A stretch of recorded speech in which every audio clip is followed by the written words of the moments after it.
Ya, baik, shalom. Ya, terima kasih untuk Pak Pendeta, semua pengurus gereja, untuk kesempatan buat saya menyampaikan firman Tuhan untuk pertama kalinya. Ya, baik Bapak Ibu, kita ini bukan khotbah, ini pelajaran. Nah, mari perhatikan baik-baik kalau saudara nanti dalam apa yang saya sampaikan kurang dipahami, sebentar bisa ditanyakan ya. Nah, tema kita ini adalah surga hanya milik orang Kristen, tanda tanya. Ya. Dan ini pertanyaan yang sering kali muncul dan banyak orang merasa ini pertanyaan yang sangat sensitif. Sebagian orang mengatakan, semua agama sama saja. Asal seorang menjadi pemeluk agama yang baik, maka dia pasti akan diselamatkan. Makanya jadi orang Islam, jadilah orang Kristen Islam yang baik. Jadi orang Buddha, jadi orang Buddha yang baik. Jadi orang Hindu, jadi orang Hindu yang baik. Asal kita taat beragama, tidak peduli agama apa saja, kita pasti selamat. Ada juga yang mengatakan bahwa memang Yesus itu juga satu-satunya jalan keselamatan. Tapi Yesus satu-satunya jalan keselamatan bagi orang Kristen. Ya. Ada juga yang paham universalisme, dia bilang pada akhirnya itu kan Tuhan Maha Kasih. Jadi Tuhan akan menyelamatkan semua orang pada akhirnya. Lalu akhirnya muncul kelompok-kelompok yang misalnya mereka tidak percaya ada neraka. Misalnya seperti Saksi Yehova itu. Saksi Yehova tidak percaya ada neraka. Karena bagi orang Saksi Yehova tidak masuk akal, Tuhan yang Maha Kasih itu melemparkan orang ke dalam neraka selama-lamanya. Tuhan itu ibarat bapa. Kalau saudara adalah bapa, saudara punya anak bikin salah, apakah saudara akan hukum dia selama-lamanya? Kan tidak. Saudara saja tidak, masakan Tuhan yang Maha Kasih menghukum orang selama-lamanya di neraka? Karena itu mereka merasa bahwa keberadaan neraka itu bertentangan dengan kasih Allah. Karena itu maka neraka itu tidak ada. Nah, jadi ada banyak pendapat seperti itu. Sehingga kalau kita sekarang bertanya, surga apakah itu hanya untuk orang Kristen saja?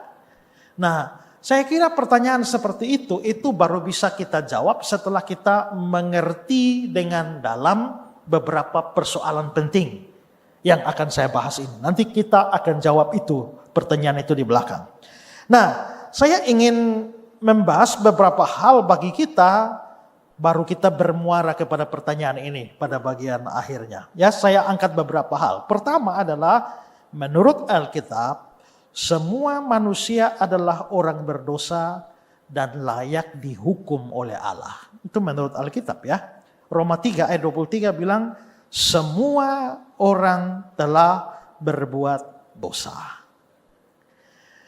Kata-kata ini itu sangat mutlak. Ada seorang penulis namanya John Stott. Dia bilang begini, kata semua dalam Roma 3 ayat 23 itu tidak mengenal pengecualian. Tidak ada seorang manusia pun, tidak peduli seberapa besar pengetahuannya tentang agama, seberapa tinggi moralitasnya, seberapa mulia reputasinya di masyarakat, yang dikecualikan dari kenyataan bahwa dia telah berbuat dosa dan telah kehilangan kemuliaan Allah. Semua berdosa, tidak ada manusia satu pun. Nanti kita orang Kristen percaya Yesus satu-satunya yang dikecualikan. Kalau pertanyaan itu ditanyakan kepada saudara-saudara kita di Katolik, maka mereka punya pengecualiannya dua. Pertama Yesus, yang kedua Bunda Maria. Ya. Tapi dari dalam Alkitab sendiri, satu-satunya pengecualian itu hanya Yesus. Nah, mengapa sampai kita semua ini adalah orang berdosa? Dari mana asalnya? Keberdosaan kita menurut Alkitab itu bersumber dari Adam. Sekarang kita lihat Roma 5, 18-19. Bilang begini. Oleh satu pelanggaran, semua orang beroleh penghukuman. Oleh ketidaktaatan satu orang, semua orang telah menjadi orang berdosa. Oleh satu pelanggaran siapa? Adam. Semua orang beroleh penghukuman. Jadi karena Adam itu melanggar, maka saudara dan saya semua dihukum. Oleh ketidaktaatan satu orang, Adamnya tidak taat, semua orang telah menjadi orang berdosa. Sekarang saya tanya, adil apa tidak? Adam yang berdosa, kita semua dihukum. Adil nggak? Kayaknya nggak adil ya. Kenapa pelanggaran satu orang semua boleh kena penghukuman? Kenapa ketidaktaatan satu orang itu membuat semua orang menjadi orang berdosa? Rasanya tidak adil. Tapi mengapa Alkitab mengajarkan begitu? Karena Adam itu dilihat sebagai perwakilan manusia. Saya kasih satu pendapat dari Douglas Moore. Dia bilang Roma 5, 18-19 mengajarkan doktrin dosa asal dengan sangat jelas. Adam bertindak bukan hanya sebagai individu pribadi, melainkan sebagai kepala perwakilan seluruh umat manusia, sehingga konsekuensi dari pelanggarannya secara langsung dikenakan kepada semua keturunan. Mengapa sampai Adam berdosa kita semua jadi berdosa? Mengapa dosa Adam membuat kita semua kena hukuman? Karena Adam perwakilan kita. Wakil kita menang, kita semua menang. Wakil kita kalah, kita semua kalah. Wakil kita berdiri, kita semua berdiri. Wakil kita jatuh, kita semua jatuh. Ya, ini untuk mudahnya begini.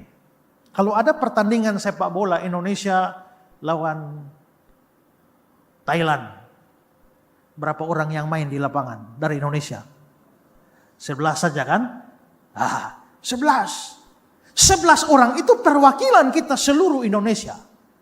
Kalau 11 orangnya menang, kita menang. Teriak-teriak menang. Ikut main? Tidak. Kenapa rasa menang?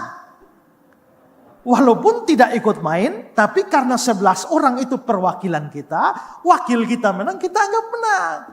Tapi kalau 11 orang itu kalah, waduh, kita kalah. Kok bisa rasa kalah padahal nggak ikut main?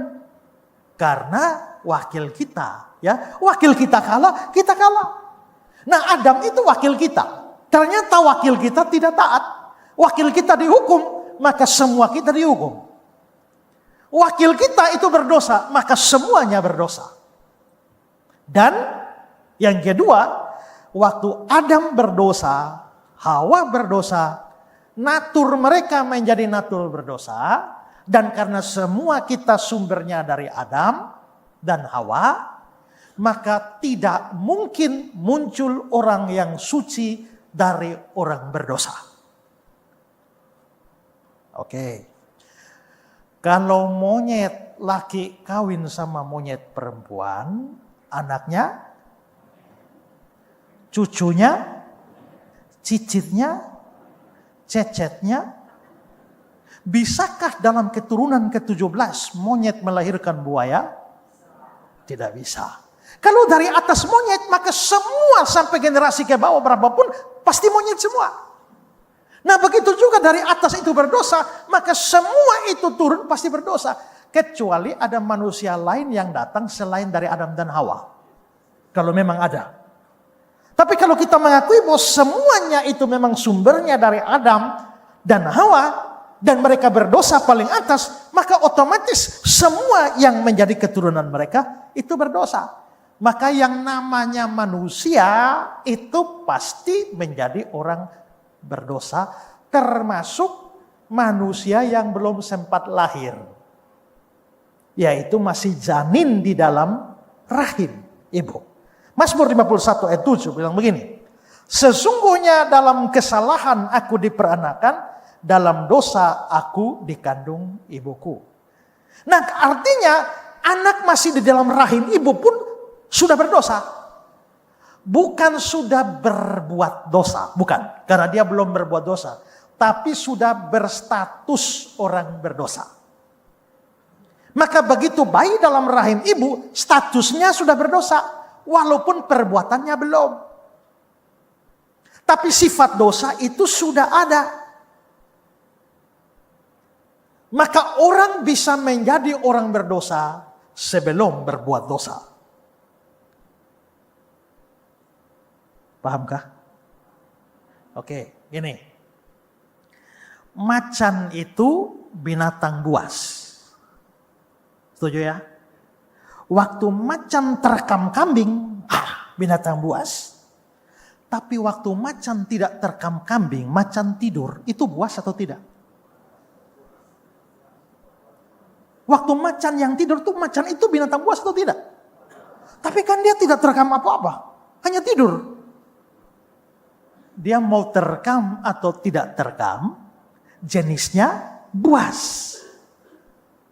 Nah begitu juga, si bayi itu belum berbuat dosa, statusnya sudah orang berdosa. Nanti begitu dia lahir, mulai besar, maka muncullah perbuatan dosa. Maka perbuatan dosa nanti setelah dia cukup umur untuk berbuat dosa. Tapi sifat dosa, natur dosa, status sebagai orang berdosa itu sudah ada sejak seorang di rahim ibu. Sekarang saudara lihat kata-kata Sproul.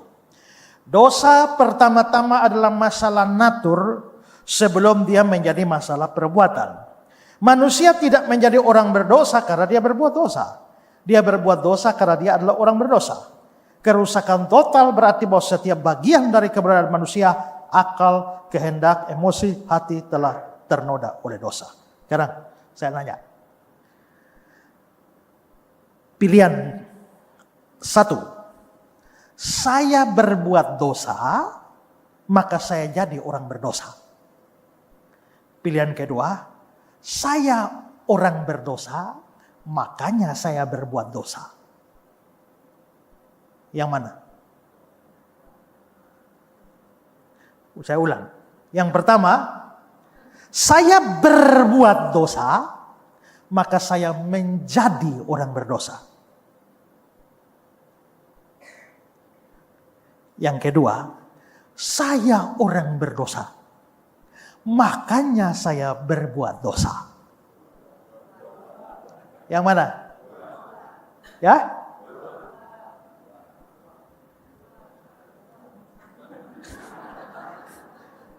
Nomor satu itu harus kita sudah berdosa, makanya berbuat dosa.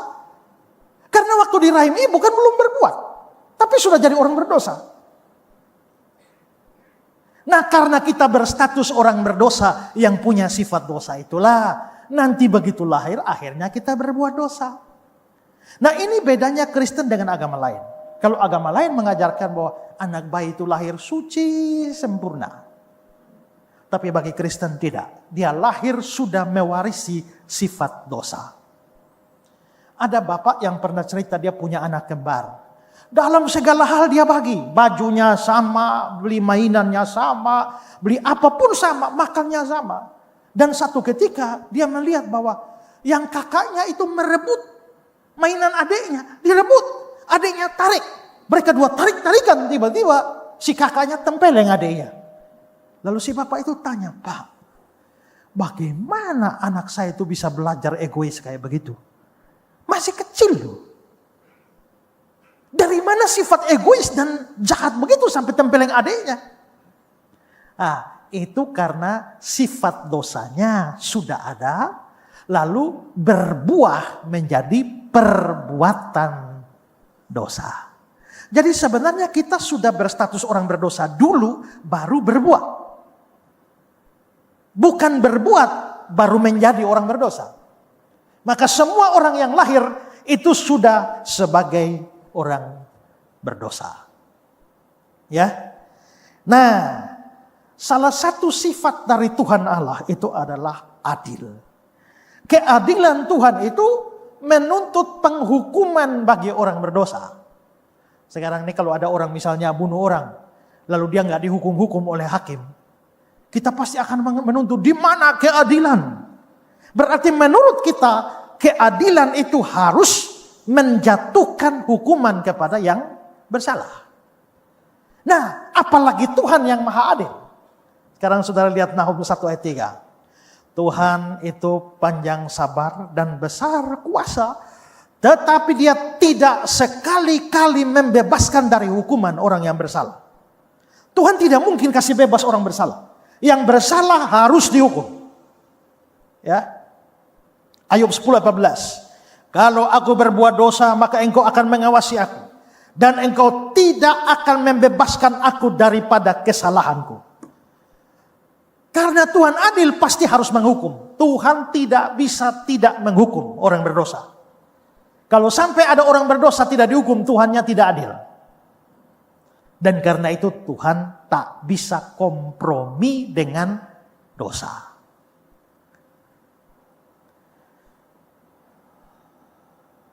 Ada ibu bikin pisang goreng 1 piring, masukkan di lemari.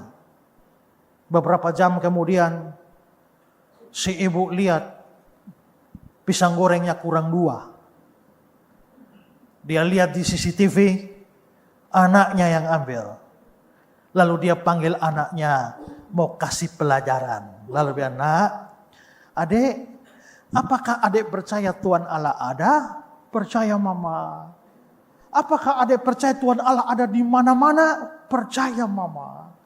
Apakah adik percaya bahwa Tuhan Allah ada di ruang makan ini? Percaya mama. Apakah adik percaya bahwa Tuhan Allah melihat seluruh perbuatan? Percaya mama. Apakah adik percaya waktu adik buka lemari, Tuhan Allah lihat? Percaya mama. Apakah waktu adik ambil pisang goreng itu, adik percaya Tuhan Allah lihat? Percaya mama. Kira-kira waktu adik ambil pisang goreng itu, kira-kira Tuhan bilang apa? Lalu adik jawab, mama, waktu saya ambil pisang goreng 1, ada Tuhan Allah. Tuhan Allah bilang, shh. Di sini hanya kita 2, ambil 2 ya. Makanya saya ambil 2. Nah, cerita itu hanya mau mengatakan bahwa, kelihatannya bagi si anak itu Tuhan bisa kompromi dengan dosa. Tapi ternyata tidak. Keadilan Tuhan, kesucian Tuhan membuat dia harus menghukum orang berdosa. Hukumannya apa?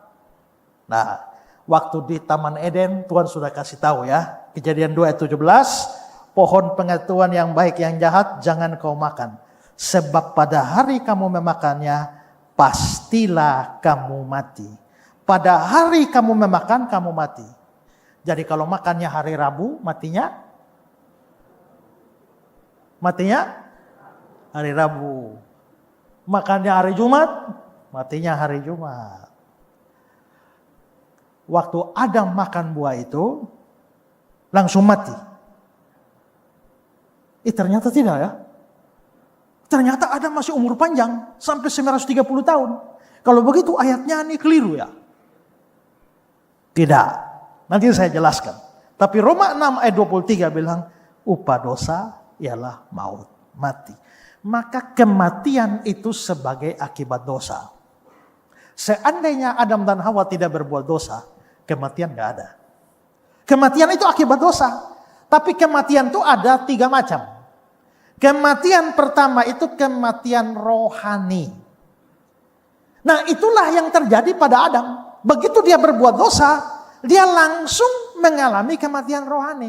Mati rohani itu apa? Mati rohani itu putus hubungan dengan Tuhan. Ya, lihat Kejadian 3, 23, 24. Lalu Tuhan Allah mengusir dia dari Taman Eden. Ayat 24, dia menghalau manusia itu di sebelah timur Taman Eden. Itu terjadi pada hari di mana Adam makan. Maka begitu Adam makan buah langsung diusir. Itu kematian. Kematian rohani terpisah dari Tuhan. Tidak ada persekutuan dengan Tuhan. Lalu kematian kedua adalah kematian jasmani. Yaitu putus napas. Kenapa bisa mati? Karena kalau sudah putus hubungan dengan Tuhan, Tuhan ini sumber hayat, sumber hidup. Begitu putus dengan sumber hidup, bagaimana kamu bisa tetap hidup? Kalau ada kipas angin yang muter-muter, dicolok di listrik, coba kamu copot kabelnya. Masih muter? Masih kan? Lama-lama makin pelan kan? Mati juga kan? Kenapa? Karena putus dari sumber hidupnya. Maka itulah sebabnya semua manusia itu mengalami kematian. Saya kalau khotbah ulang tahun tuh suka ngomong begini, saudara yang berulang tahun, saudara ini adalah calon almarhum dan calon almarhumah. Makin ulang tahun makin dekat jadi almarhum. Kenapa? Karena kalau Tuhan jatah kamu umur 70 tahun kau mati, umur 50 tahun stokmu sisa 20. Umur 51 sisa 19. Ya, umur 60 sisa 10. Umur 69 sisa 1. Jadi sebenarnya orang ulang tahun tuh umurnya tambah panjang atau tambah pendek? Tergantung lihat dari mana, ya kan? Kalau lihat dari sini kayaknya tambah panjang 60, 61, 62, 63. Tapi kalau dari sini 5, 4, 3, 2. Tapi kan kita tidak suka lihat dari sini kan? Kita senangnya lihat dari sana, makanya kita panjang umurnya. Tapi kalau lihat dari sini pendek umurnya. Jadi sebenarnya waktu kamu ulang tahun itu kamu makin dekat lubang kubur. Nah, kan begitu. Semua akan mati dan tidak bisa menghindar karena itu akibat dari dosa. Dari Irak itu ada cerita. Mereka percaya kalau malaikat maut sudah menjumpai seseorang artinya malam ini dia akan mati. Nah, seorang tuan mempunyai budak. Dan budak itu pergi ke pasar. Waktu budak di pasar, malaikat maut lihat dia. Dan malaikat maut panggil-panggil. Ketakutan si budak, ini bisa-bisa saya mati. Ini malaikat maut sudah panggil saya. Maka si budak itu dengan muka pucat lari pulang ke rumahnya. Tuannya lihat, kenapa kamu mukanya pucat banget? Tuan, tadi aku ketemu malaikat maut di pasar, dia panggil-panggil, dia pasti mau cabut nyawaku, aku takut sekali Tuan. Lalu Tuan bilang, terus? Tuan, aku ingin lari jauh dari sini, bisakah Tuan kasih saya seekor kuda, mau lari jauh? Memangnya kau mau kemana? Saya mau lari ke kota paling jauh, di ujung sana namanya kota Samara. Tuannya kasihan, kasih dia kuda, langsung dia kabur ke Samara. Tapi tuannya penasaran, lalu tuannya pergi ke pasar. Cari itu malaikat maut. Ketemulah malaikat maut. Lalu tuannya tanya, malaikat, kenapa kau menakut-nakuti budakku? Malaikat bilang, aku tidak menakut-nakuti dia. Ya tapi kamu melambai-lambai seperti ini, dia ketakutan.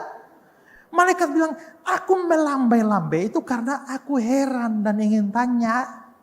Heran apa? Menurut yang tersurat, malam ini aku harus jemput dia di kota Samara. Aku heran kenapa dia ada di sini. Nah, ternyata dia lari ke Samara. Itu artinya dia bukan lari menjauh dari kematian itu. Mendekat dari kematian itu. Nah, makanya semua kita pasti akan mati. Orang boleh anti ini, anti itu ya. Vaksin anti ini, vaksin anti itu. Belum pernah ada vaksin anti mati. Itu kematian kedua. Kematian ketiga itu adalah neraka. Neraka itu disebut sebagai kematian. Wahyu 20:18. Lalu maut dan kerajaan maut dilemparkan ke dalam lautan api. Itulah kematian. Berarti masuk neraka. Itu pun juga dianggap kematian. Dan itu kematian kekal. Maka mati itu ada 3. Mati rohani putus hubungan dengan Tuhan. Mati jasmani putus napas. Dan mati kekal itu masuk neraka. Karena Bapak orang berdosa, maka Tuhan akan membuat Bapak mati. Pertama mati rohani, kedua habis itu mati jasmani, habis itu masuk neraka. Itulah kematian. Saya orang berdosa, saya akan mengalami 3-tiganya. Saudara orang berdosa, 3-tiganya. Dan karena semua manusia adalah orang berdosa, semua manusia akan mengalami 3 kematian ini. Putus hubungan dengan Allah, putus napas, dan masuk neraka. Jangan bilang, sekarang neraka itu tidak ada. Orang yang bilang neraka itu tidak ada, itu orang yang sebaiknya jangan percaya Yesus. Kenapa? Karena tidak ada orang di Alkitab, baik Nabi maupun Rasul yang paling banyak bicara neraka selain Yesus. Yesusnya yang paling banyak bicara neraka. Jadi kalau sampai neraka tidak ada, Yesusnya pembohong besar. Saya pernah berdialog dengan orang saksi Yehova yang tidak percaya neraka. Lalu dia tanya, Pak, kalau Bapak setiap menit berdosa, setiap saat berdosa, Bapak umur 70 tahun, Bapak berdosa berapa lama? Ya 70 tahun. Oke, Bapak berdosa 70 tahun. Habis itu Tuhan akan lempar Bapak ke neraka berapa lama? Saya bilang selama-lamanya. Lalu dia bilang, Pak coba, dosanya 70 tahun, masuk neraka selama-lamanya. Adilkah? Harusnya masuk neraka 70 tahun, keluar lagi. Nah, dia bilang begitu. Lalu saya bilang begini, oke, coba mari kita perhatikan kasus ada orang perkosa orang. Untuk memperkosa seseorang butuh waktu berapa? Coba yang pernah? Hanya beberapa menit. Jadi lamanya berdosa hanya beberapa menit. Karena memperkosa orang habis 5 menit. Maka waktu masuk ke pengadilan, hakim memutuskan karena kamu memperkosa orang 5 menit, maka masuk penjara 5 menit. Saya tanya, adilkah? Dosanya 5 menit. Akibat dosanya itu mengerikan. Manusia berdosa 70 tahun. Kalau dia umur 70 tahun. Tapi akibat dosanya itu luar biasa. Karena itu layaklah ketika dia dihukum di dalam kekekalan. Maka prinsip pertama ini, semua kita orang berdosa dan harus menghadapi 3 konsekuensi. Putus hubungan dengan Tuhan, mati jasmani, dan mati kekal di dalam neraka. Sekarang yang kedua. Manusia berdosa ternyata tidak mempunyai cara apapun untuk lolos dari hukuman Allah. Yang 3 hukuman tadi itu kita tidak ada obatnya. Dari seluruh agama di dalam dunia ini, banyak agama, banyak kepercayaan mengatakan bahwa kalau orang berbuat baik, maka dia tidak akan dihukum oleh Allah. Bahkan dia bisa diselamatkan oleh Allah. Tapi kekristenan lain sendiri. Kekristenan mengajarkan bahwa orang tidak bisa lolos dari hukuman Allah dengan cara apapun. Cara apa? Mari kita bahas, saya berikan 2. Pertama, tidak bisa dengan perbuatan baik. Orang sering berkata, kalau kita beramal bersaleh, maka nanti amal saleh kita diperhitungkan sehingga kita akan selamat. Kalau kita rajin berbuat baik dan banyak berbuat baik. Tapi saudara-saudara, bagi kekristenan dan juga ajaran Alkitab, tidak bisa ada orang bisa lolos dari hukuman Allah apalagi selamat dengan dia berbuat baik. Kenapa bisa begitu, Pak? Ada beberapa alasan. Pertama, karena kita tidak bisa berbuat baik secara sempurna. Tuhan itu, sekarang saudara, tadi ayat itu ya, upah dosa ialah, upah dosa atau upah dosa-dosa? Dosa-dosa atau dosa? Dosa saja kan? Berarti tidak perlu dosa banyak untuk masuk neraka. Saat masuk neraka, dosa 1. Jadi begitu saudara dosanya 1, saudara layak. Nah, kalau kita harus berbuat baik supaya kita tidak dihukum Allah dan kita bahkan bisa selamat, maka perbuatan baiknya harus sempurna, tidak boleh ada 1 dosa pun. Ya. Karena Tuhan bilang, ya, dia menuntut kesempurnaan. Sekarang saudara lihat Yakobus 2. Sebab barang siapa menuruti seluruh hukum itu, tetapi mengabaikan 1 bagian daripadanya, dia bersalah terhadap seluruhnya. Sebab dia yang mengatakan jangan berzina, dia mengatakan juga jangan membunuh. Jadi jika kamu tidak berzina tapi membunuh, maka kamu menjadi pelanggar hukum juga. Coba lihat ayat 10 kembali. Kalau kamu turuti seluruhnya, abaikan 1, salah terhadap. Kalau ada soal 100, ya, lalu kamu kerjakan benar 99, yang satu salah, kamu akan dinilai salah berapa? Kan salah satu. Tapi menurut ayat ini, kalau orang turuti semua, langgar satu, salah berapa? Jadi kalau hukum Tuhan ada 100, kamu salah satu, kamu langgar 100. Nah, maka di sini kita bisa lihat Tuhan menuntut sempurna. Peter David bilang begini, hukum Allah adalah satu kesatuan yang tidak dapat dipilah-pilah. Yakobus mengajarkan bahwa pelanggaran terhadap satu perintah saja berarti pelanggaran terhadap seluruh kehendak Allah yang ada di balik semua perintah itu. Karena semua perintah bersumber dari satu pemberi hukum yang sama. Jadi kalau ada orang mau, ya saya mau berbuat baik supaya saya masuk surga, boleh. Asal berbuat baik sempurna, tidak boleh kurang satu. Bisa.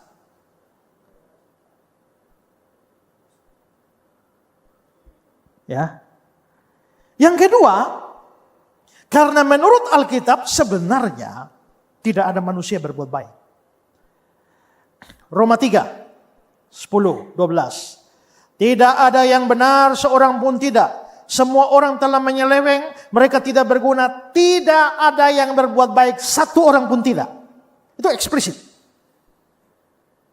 Roma 7, 18. Di dalam aku sebagai manusia tidak ada sesuatu yang baik. Sebab kehendak memang ada, tetapi bukan hal berbuat apa yang baik. Titus 1, 15. Bagi orang najis, orang tidak beriman, satu pun tidak ada yang suci. Markus 10, 18. Tak seorang pun yang baik selain daripada Allah saja.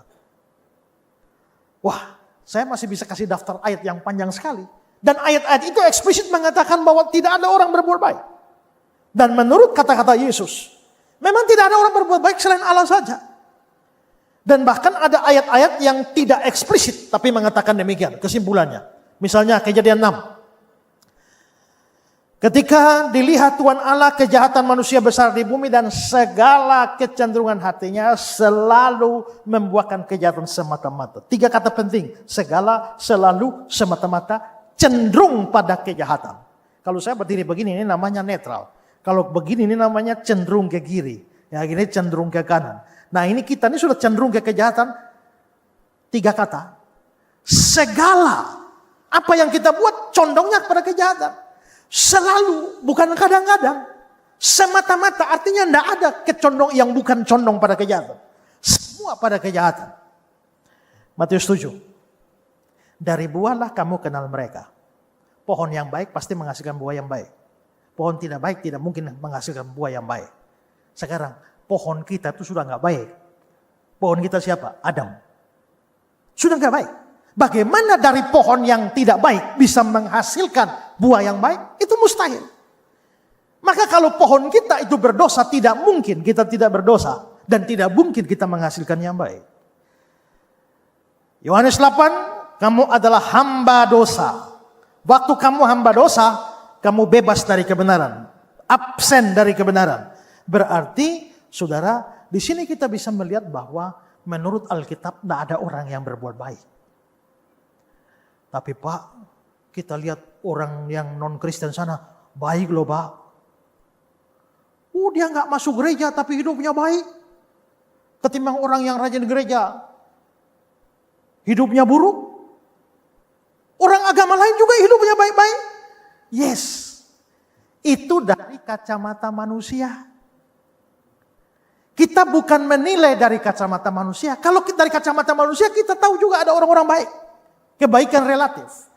Tapi dari sudut pandang Tuhan, itu tidak ada orang baik. Kenapa bisa begitu? Nah, lihat Ibrani 11 ayat 6. Tanpa iman tidak mungkin orang berkenan pada Allah. Ibrani 11 ini imannya iman pada Kristus ya. Maka tanpa iman pada Kristus tidak mungkin orang berkenan pada Allah. Oke. Bapak, ada orang lapar, tidak punya makan. Bapak lalu kasih makan dia. Baik nggak Pak? Baik kan? Bapak kasih makan orang baik. Begitu Bapak kasih makan orang baik, lalu Tuhan Allah lihat, ada iman nggak ya? Ternyata nggak ada. Kalau nggak ada maka ayat ini, tanpa iman Tidak mungkin orang berkenan pada Allah. Berarti Bapak kasih makan orang tadi yang lapar tuh, Bapak juga tidak berkenan. Kenapa tidak ada iman?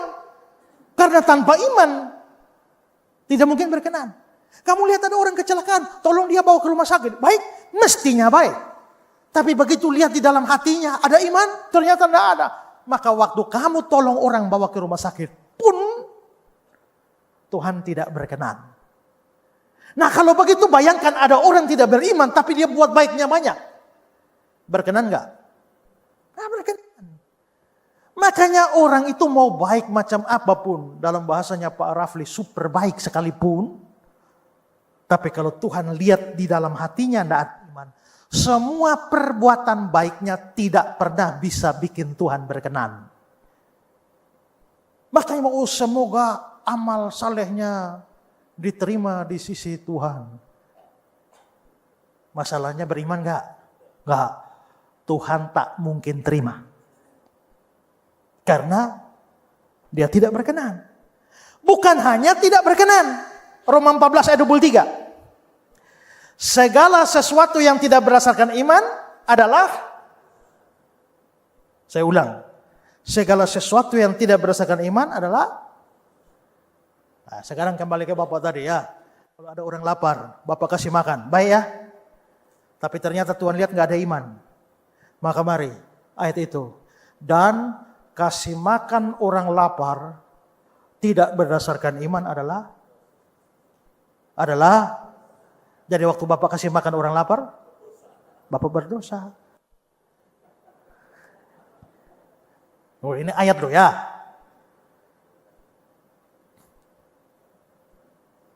Waktu tolong orang ke rumah sakit, mestinya baik. Tapi tolong orang bawa ke rumah sakit tidak berdasarkan iman adalah. Saudara datang kebaktian di gereja, ibadah di gereja baik? Baik. Tapi Tuhan lihat waktu saudara ibadah ada iman? Tidak ada. Kenapa?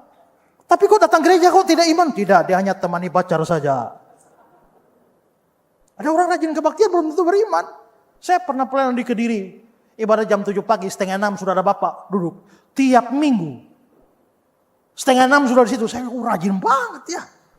Lalu saya, Pak, kenapa Pak? Pagi-pagi sekali, apakah terlalu rindu Tuhan? Dia bilang, tidak juga. Kenapa? Pak, bangun pagi itu Pak, nggak tahu mulutnya istri saya tuh ributnya luar biasa. Jadi daripada di rumah lebih baik datang gereja aja. Jadi dia datang gereja apakah beriman? Belum tentu karena daripada ribut sama istri datang gereja. Jadi tidak semua orang datang gereja karena beriman. Maka orang datang beribadah di gereja tidak berdasarkan iman adalah dosa. Saudara datang kebaktian dosa loh. Saudara kasih persembahan. Baik. Kasih persembahan tanpa iman. Rumit ya.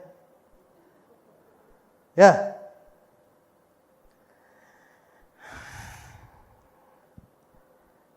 Sekarang saya tanya, kalau datang kebaktian jadi dosa, mending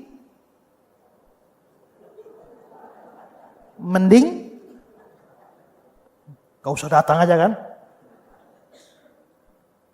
Kalau saya kasih persembahan jadi dosa, mending gak usah kasih aja. Tapi kalau sudah gak usah kasih, gak usah datanglah. Maka berlaku ayat ini, barang siapa tahu yang baik tapi tidak melakukan dosa. Maka bagi orang tidak beriman itu, dia susah sekali. Lakukan dosa, tidak lakukan dosa. Bahkan saudara-saudara, coba lihat ayat Yesaya 64 ayat 6. Demikianlah kami sekalian seperti seorang najis. Dan segala kesalehan kami seperti kain kotor. Ini bukan kesalahan, tapi kesalehan. Itu perbuatan baik. Berapa banyak? Segala. Jadi kalau kita punya perbuatan baik dikumpul semuanya, bawa pada Tuhan, nilainya kain kotor. Kain kotor di sini bukan kain pel, bukan kain lap meja, bukan. Kain kotor di situ dari bahasa aslinya itu menunjuk pada kain pembalut wanita zaman dulu kalau datang bulan. Itu dimasukkan situ. Artinya perbuatan baik kita kalau ditumpuk dibawa kepada Tuhan, Tuhan nilai tidak lebih daripada kain pembalut.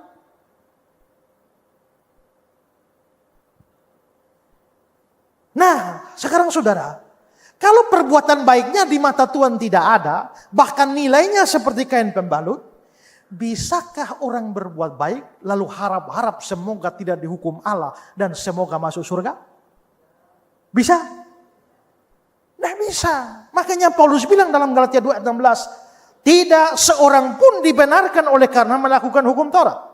Tidak ada seorang pun yang dibenarkan oleh karena melakukan hukum Taurat. Atau hukum Taurat itu kan banyak perbuatan baiknya. Tidak ada bisa dibenarkan.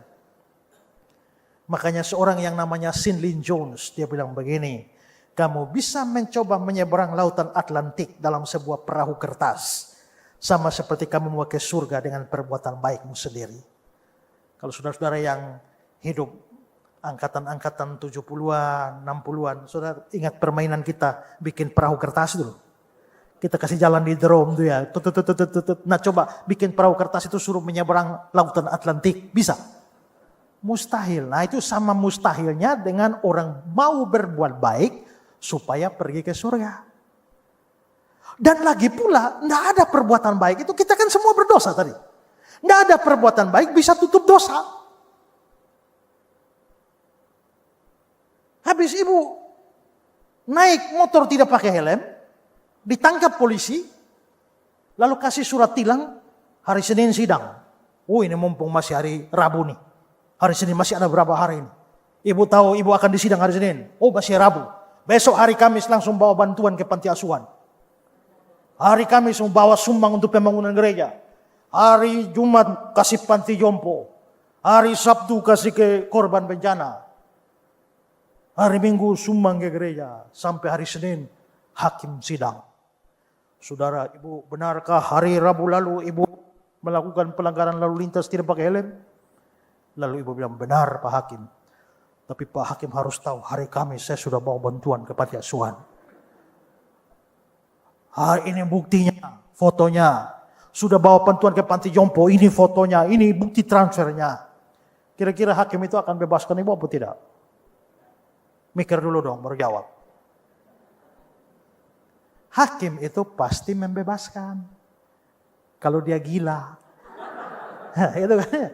Tapi kalau hakimnya waras, tidak peduli kau mau berbuat baik bagaimana, satu pelanggaranmu itu tidak bisa ditutupi oleh 10 perbuatan baik, 100 perbuatan baik pun nggak bisa. Hukum dunia saja, perbuatan baik tidak bisa menutup kesalahan. Apalagi hukum Tuhan. Nggak bisa. Jadi asal kamu berdosa satu saja, kamu bikin baik 1000, 1 juta pun. Bisa tutup dosa satu itu? Tidak. Kalau tidak, maka kabar buruknya, kamu tetap akan pergi ke neraka. Karena itu jangan heran bahwa di neraka bukan hanya ada kumpulan orang jahat. Tapi bahkan ada banyak orang yang terkenal baik di dunia. Itu akan ada di neraka. Karena mereka terkenal baik dari sudut pandang manusia. Tapi ternyata kebaikan mereka tidak berkenan pada Tuhan. Kebaikan mereka hanya kain kotor di hadapan Tuhan. Makanya orang berbuat baik bagaimanapun dia tidak bisa diselamatkan. Tidak bisa lolos dari hukuman Tuhan. Sekarang yang kedua. Tidak bisa dengan berhenti berdosa. Saya berdosa. Tuhan akan hukum saya masuk neraka. Bagaimana kalau saya berhenti berdosa? Kira-kira saya bisa lolos? Ada seorang pemabuk yang mabuk terus. Ini kalau mati masuk neraka. Hari ini dia berhenti mabuk. Lalu mati. Apakah dia bisa pergi ke surga? Tidak bisa. Tetap masuk neraka. Ada penjahat. Sekarang tidak mau jahat lagi, stop, jahat. Lalu mati. Selamat? Tidak. Tetap masuk neraka. Kenapa begitu Pak? Karena di dalam konsep Alkitab, dosa itu bukan hanya sekedar perbuatan jahat. Tapi itu hutang di hadapan Tuhan. Lihat Matius 6 ayat 12. Ampunilah kami akan kesalahan kami. Kata kesalahan di situ itu dari bahasa asli Alkitab opelema. Dan opelema itu artinya hutang. Coba lihat Alkitab bahasa Inggris, King James. And forgive us our debts. Tahu debts collector? Nah, itu penagih hutang. Debts itu hutang. Jadi terjemahan harfiahnya adalah ampunilah kami akan hutang kami seperti kami juga mengampuni orang-orang yang berhutang kepada kami. Debtor. Maka waktu ibu berbuat dosa, hutang 1. Ya. Besok buat dosa lagi, utang 2. Mencuri, utang. Tipu orang, utang lagi. Iri hati sama orang, utang lagi. Malas melayani, utang lagi. Makin tua, utangnya makin banyak.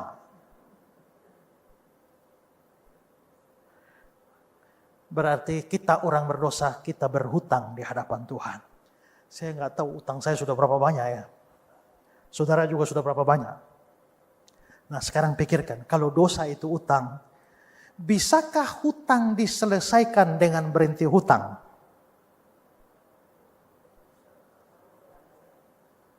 Saya kekurangan uang, tidak ada uang. Pak Hengki, boleh pinjam 100 juta? Dikasih, utang 100 juta.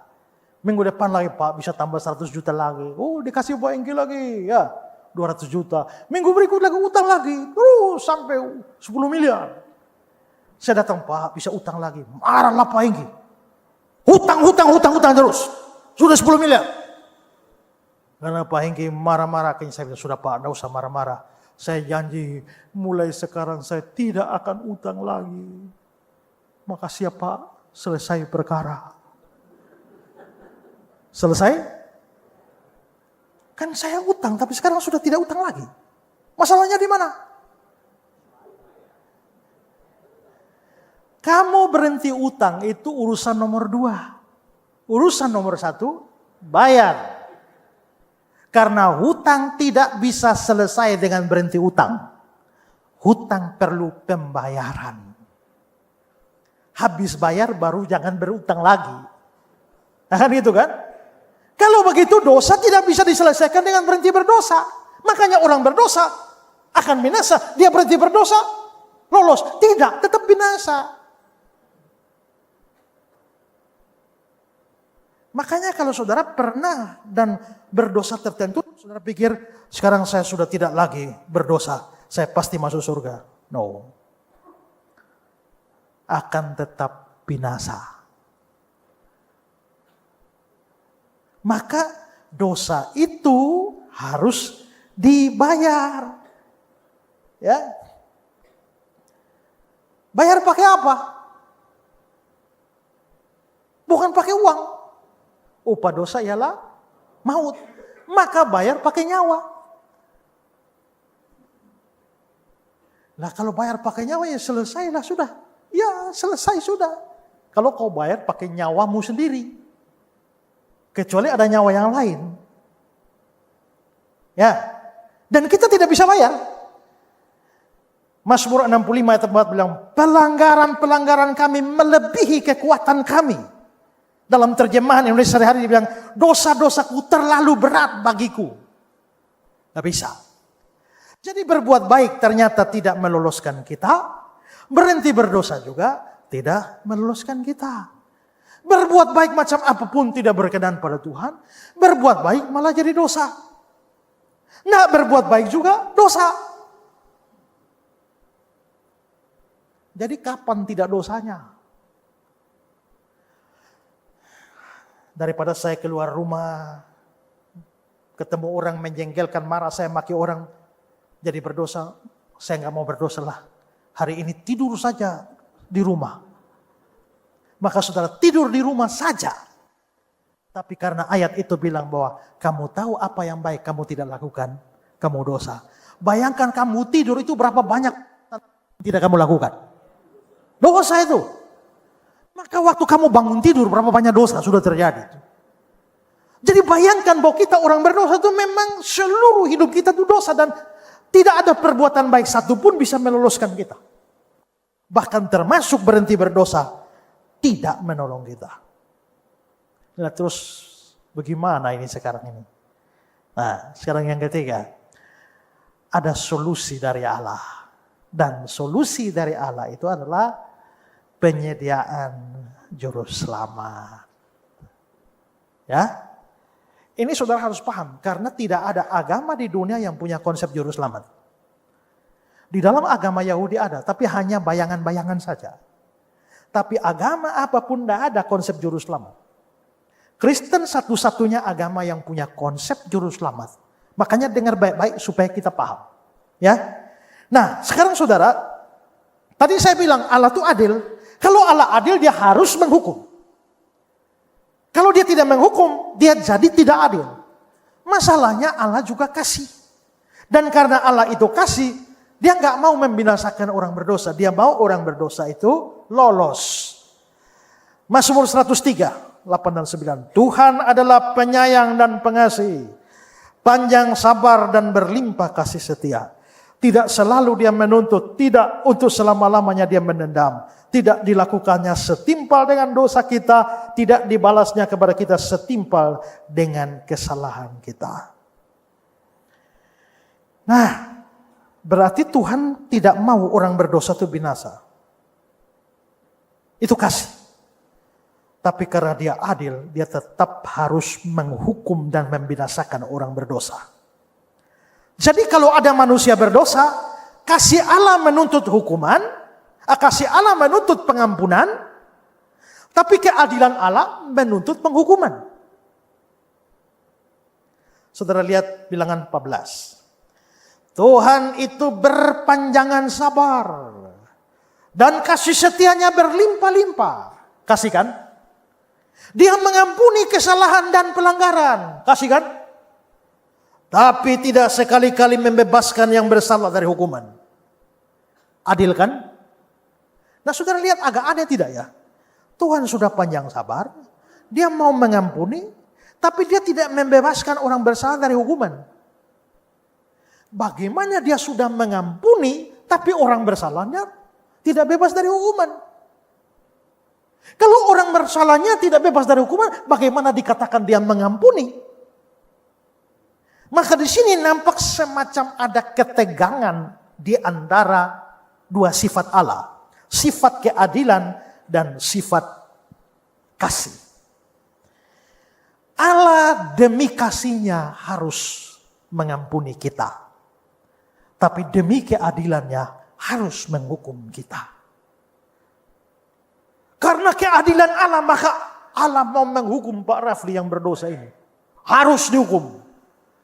Tapi karena kasih Allah terhadap Pak Rafli, maka dia mau membebaskan. Pak Rafli harus dibebaskan. Jadi Pak Rafli harus dihukum sekaligus harus dibebaskan. Bagaimana bisa itu? Bagaimana seseorang dihukum sekaligus dibebaskan?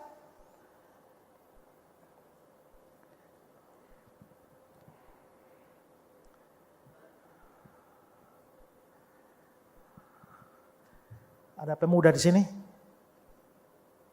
Yang anak muda? Angkat tangan dong. Yang masih pemuda? Enggak ada, tua semua. Saya minta 2 orang. 2 orang pemuda naik di atas ini. Ayo, relawan. Satu lagi. Satu lagi. Ya, mari. Dari mana naiknya?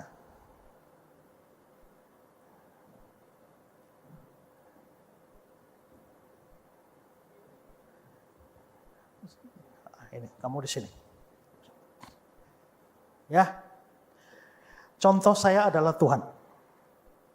Dan saya punya hukum, jangan mencuri. Siapa yang mencuri harus ditempeleng 100 kali. Dan ternyata dia curi barang saya. Keadilan saya harus membuat saya tempeleng dia 100 kali. Kalau saya tidak tempeleng dia, saya nggak adil. Saya harus tempeleng apapun terjadi. Masalahnya saya sayang sama dia. Jadi saya tidak mau dia kena tempeleng. Saya harus tempeleng, tapi dia jangan sampai kena tempeleng.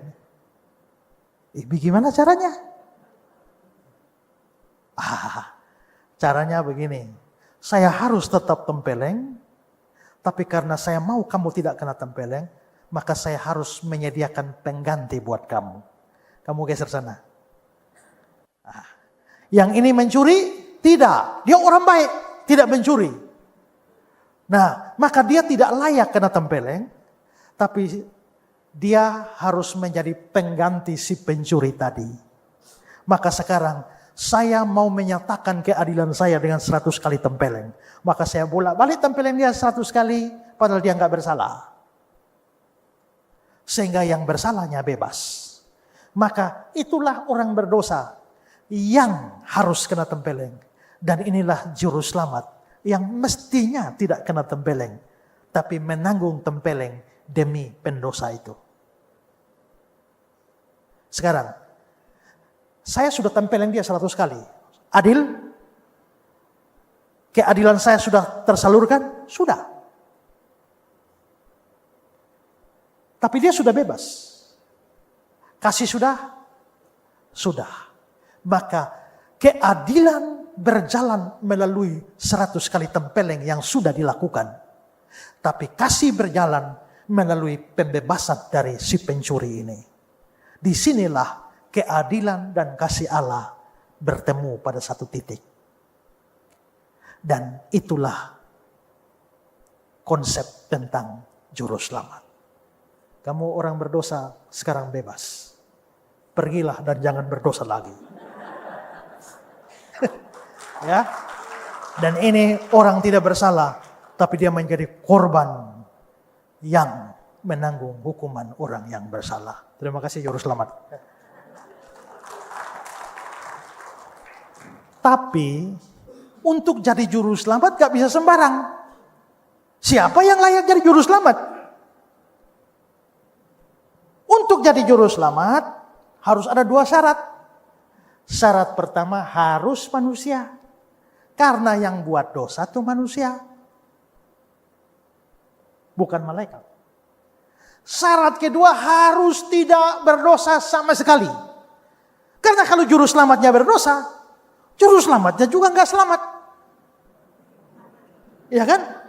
Karena syarat masuk neraka kan dosa 1. Kalau juru selamatnya berdosa 1, justru juru selamat butuh diselamatkan.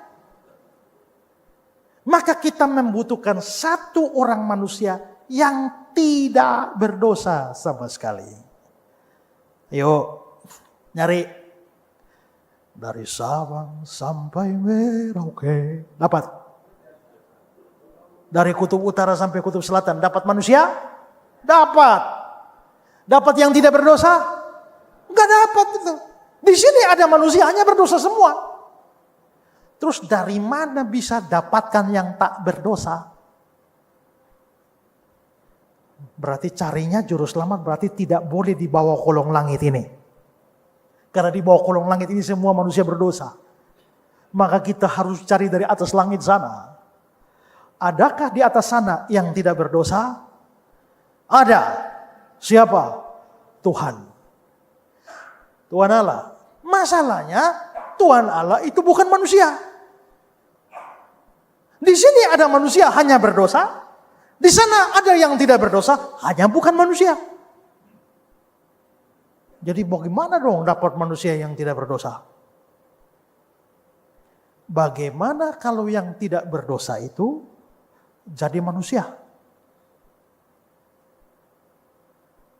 Hanya kalau begitu Allah harus jadi manusia. Tapi waktu Allah jadi manusia, dia tidak boleh berhenti jadi Allah. Karena begitu dia berhenti jadi Allah, dia berdosa. Kalau begitu Allah harus jadi manusia. Tapi dia tidak bisa tiba-tiba turun dari langit jadi manusia. Itu namanya manusia jadi-jadian. Dia harus manusia sungguh-sungguh. Dan kalau dia manusia sungguh-sungguh, dia harus lahir dari seorang manusia. Kalau begitu, dia harus lahir dari manusia supaya jadi manusia. Tapi pada saat yang bersamaan dia tidak berhenti jadi Allah. Supaya dia tetap tidak berdosa. Nah, maka pribadi kedua dari Tritunggal diutus datang ke dunia ini. Lahir lewat Bunda Maria yang adalah manusia. Maka dia yang di dalam kandungan itu adalah buah rahim manusia, Maria. Maka dia betul-betul jadi manusia. Tapi pada saat yang bersamaan dia tidak berhenti jadi Allah. Allah sendiri dalam rupa insan, sembah dan puji Dia. Nah, kalau begitu juru selamatnya harus punya dua syarat. Pertama, manusia tidak berdosa. Apakah Yesus manusia? Yes. Apakah Yesus tidak berdosa? Yes. Kalau begitu sekarang juru selamatnya sudah ada. Ya. Louis Berkhof bilang begini, penebus yang sempurna harus benar-benar manusia agar dapat mewakili manusia. Namun juga harus benar-benar Allah agar nilai pengorbanannya dapat bersifat tak terbatas dan mampu menanggung hukuman yang seharusnya ditanggung oleh seluruh umat manusia. Sekarang juru selamatnya sudah ada kan? Nah, maka juru selamat itu harus menanggung hukuman. Makanya tadi itu hukuman si pencuri baju hitam tadi ditanggung oleh juru selamat yang baju orange tadi. Nah, maka juru selamat itu menanggung hukuman. Yesaya 53. Penyakit kita lah yang ditanggungnya, kesengsaraan kita yang dipikulnya. Ayat 5. Dia tertikam oleh karena pemberontakan kita, dia diremukan oleh karena kejahatan kita. Ditimpakan kepadanya. Ujung ayat 6. Tuhan telah menimpakan kepadanya kejahatan kita sekalian. Oke, saudara-saudara. Kalau menurut hukum saya tadi, yang pencuri tadi ditampar 100 kali. Ternyata juru selamatnya berdiri di sini. Ternyata saya tampar hanya 98 kali. Hukumannya sudah selesai? Belum, masih sisa 2. Ya kan? Nah, tapi kalau begitu baru bisa tuntas kalau yang juru selamatnya terima lengkap 100. Kalau juru selamatnya sudah dapat tampar 100 kali, lengkap, selesai, baru dia bisa berteriak, sudah selesai. Tapi kalau belum dapat 100, tidak boleh teriak, sudah selesai. Nah sekarang mari hitung. Tadi saya bilang kematian ada berapa macam? 3. 1, putus hubungan dengan Allah. 2, putus napas. 3, masuk neraka. Kalau juru selamat memang mau menanggung hukuman kita, juru selamatnya harus mati. Karena hukumannya mati. Ini penting saudara pahami karena orang agama lain sering bilang begini. Bagaimana Yesus jadi juru selamat sedangkan Yesus menyelamatkan diri dari salib saja tidak bisa? Masa Tuhan kok mati? Justru karena mau matilah dia datang. Anak manusia datang untuk memberikan nyawanya menjadi tebusan. Kalau nggak mau mati nggak usah datang. Kita itu lahir untuk hidup. Yesus satu-satunya manusia yang lahir untuk mati. Jadi dia harus mati. Nah, tapi matinya membayar 3 ini. Mati rohani, terpisah dengan Allah, putus napas, mati jasmani, mati kekal neraka. Sekarang mari kita lihat. Pertama, kematian pertama putus hubungan dengan Allah. Ini harus ditanggung. Maka di atas kayu salib Yesus bilang, Eli, Eli lama sabatani. Ya Allahku, mengapa engkau meninggalkan aku? Itu kematian rohani yang sedang dia tanggung. Kematian kedua apa? Putus napas. Di atas kayu salib, ya Bapa, ke dalam tanganmu kuserahkan nyawaku. Berarti yang kedua sudah ditanggung. Kurang 1. Kematian kekal dalam neraka.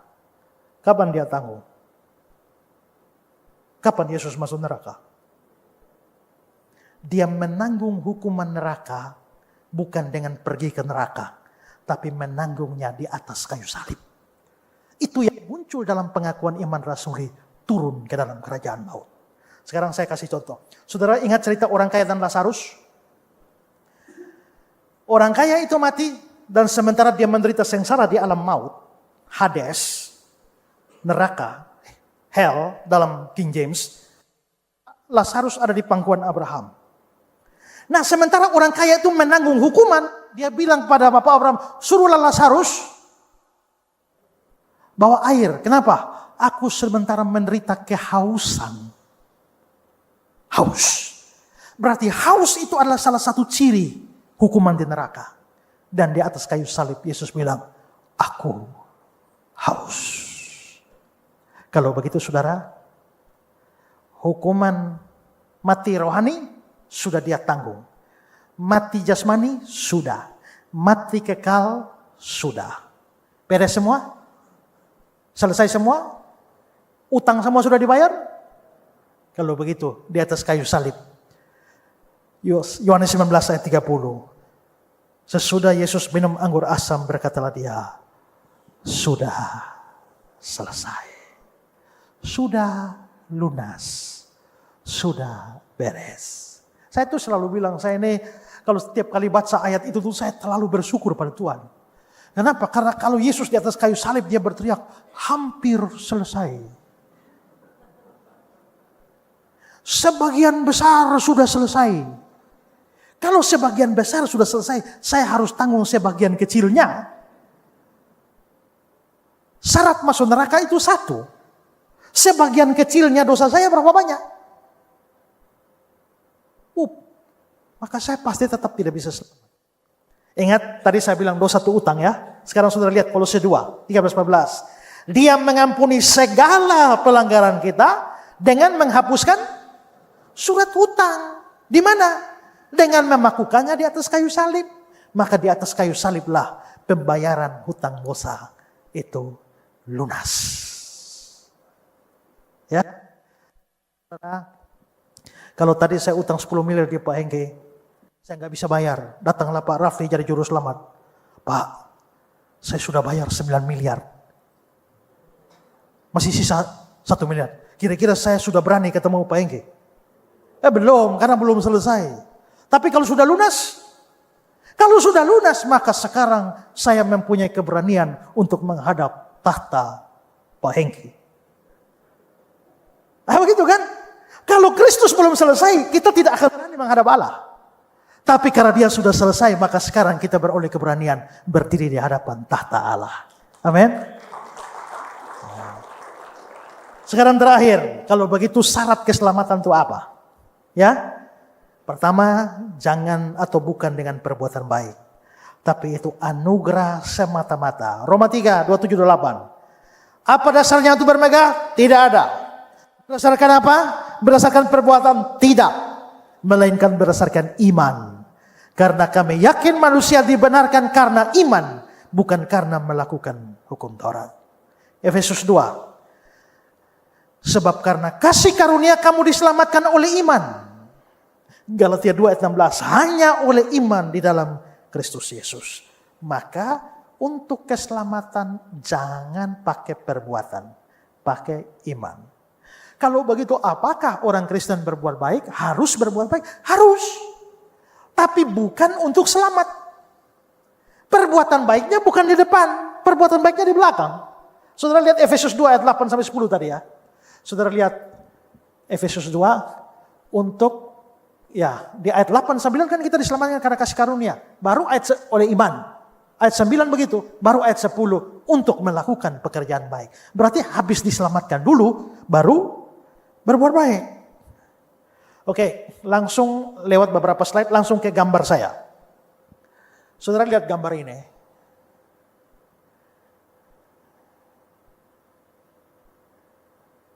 Nah, saudara lihat, ada orang sakit, dia minum obat, lalu dia sembuh, lalu dia bisa kerja atau bisa olahraga. Sekarang apa yang membuat dia sembuh?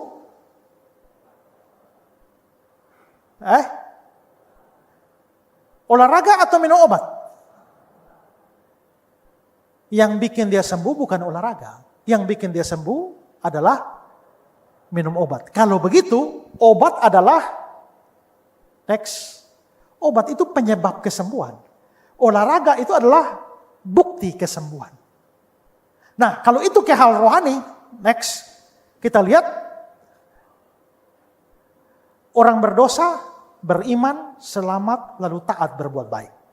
Apakah kita selamat karena kita berbuat baik? Tidak. Tapi karena iman. Kalau begitu, iman adalah penyebab keselamatan.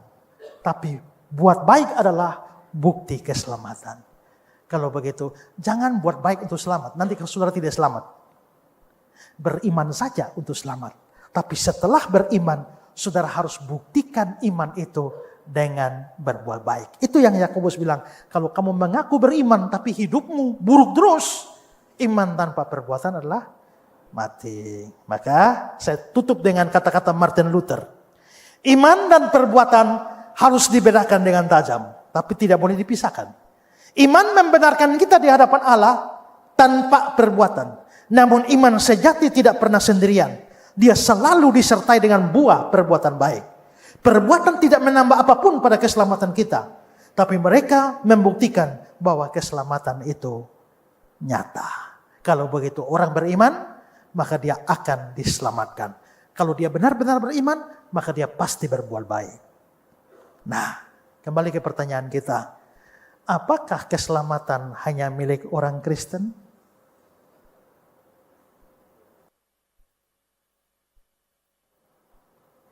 Saudara harus bertanya, apa yang dimaksudkan dengan Kristen?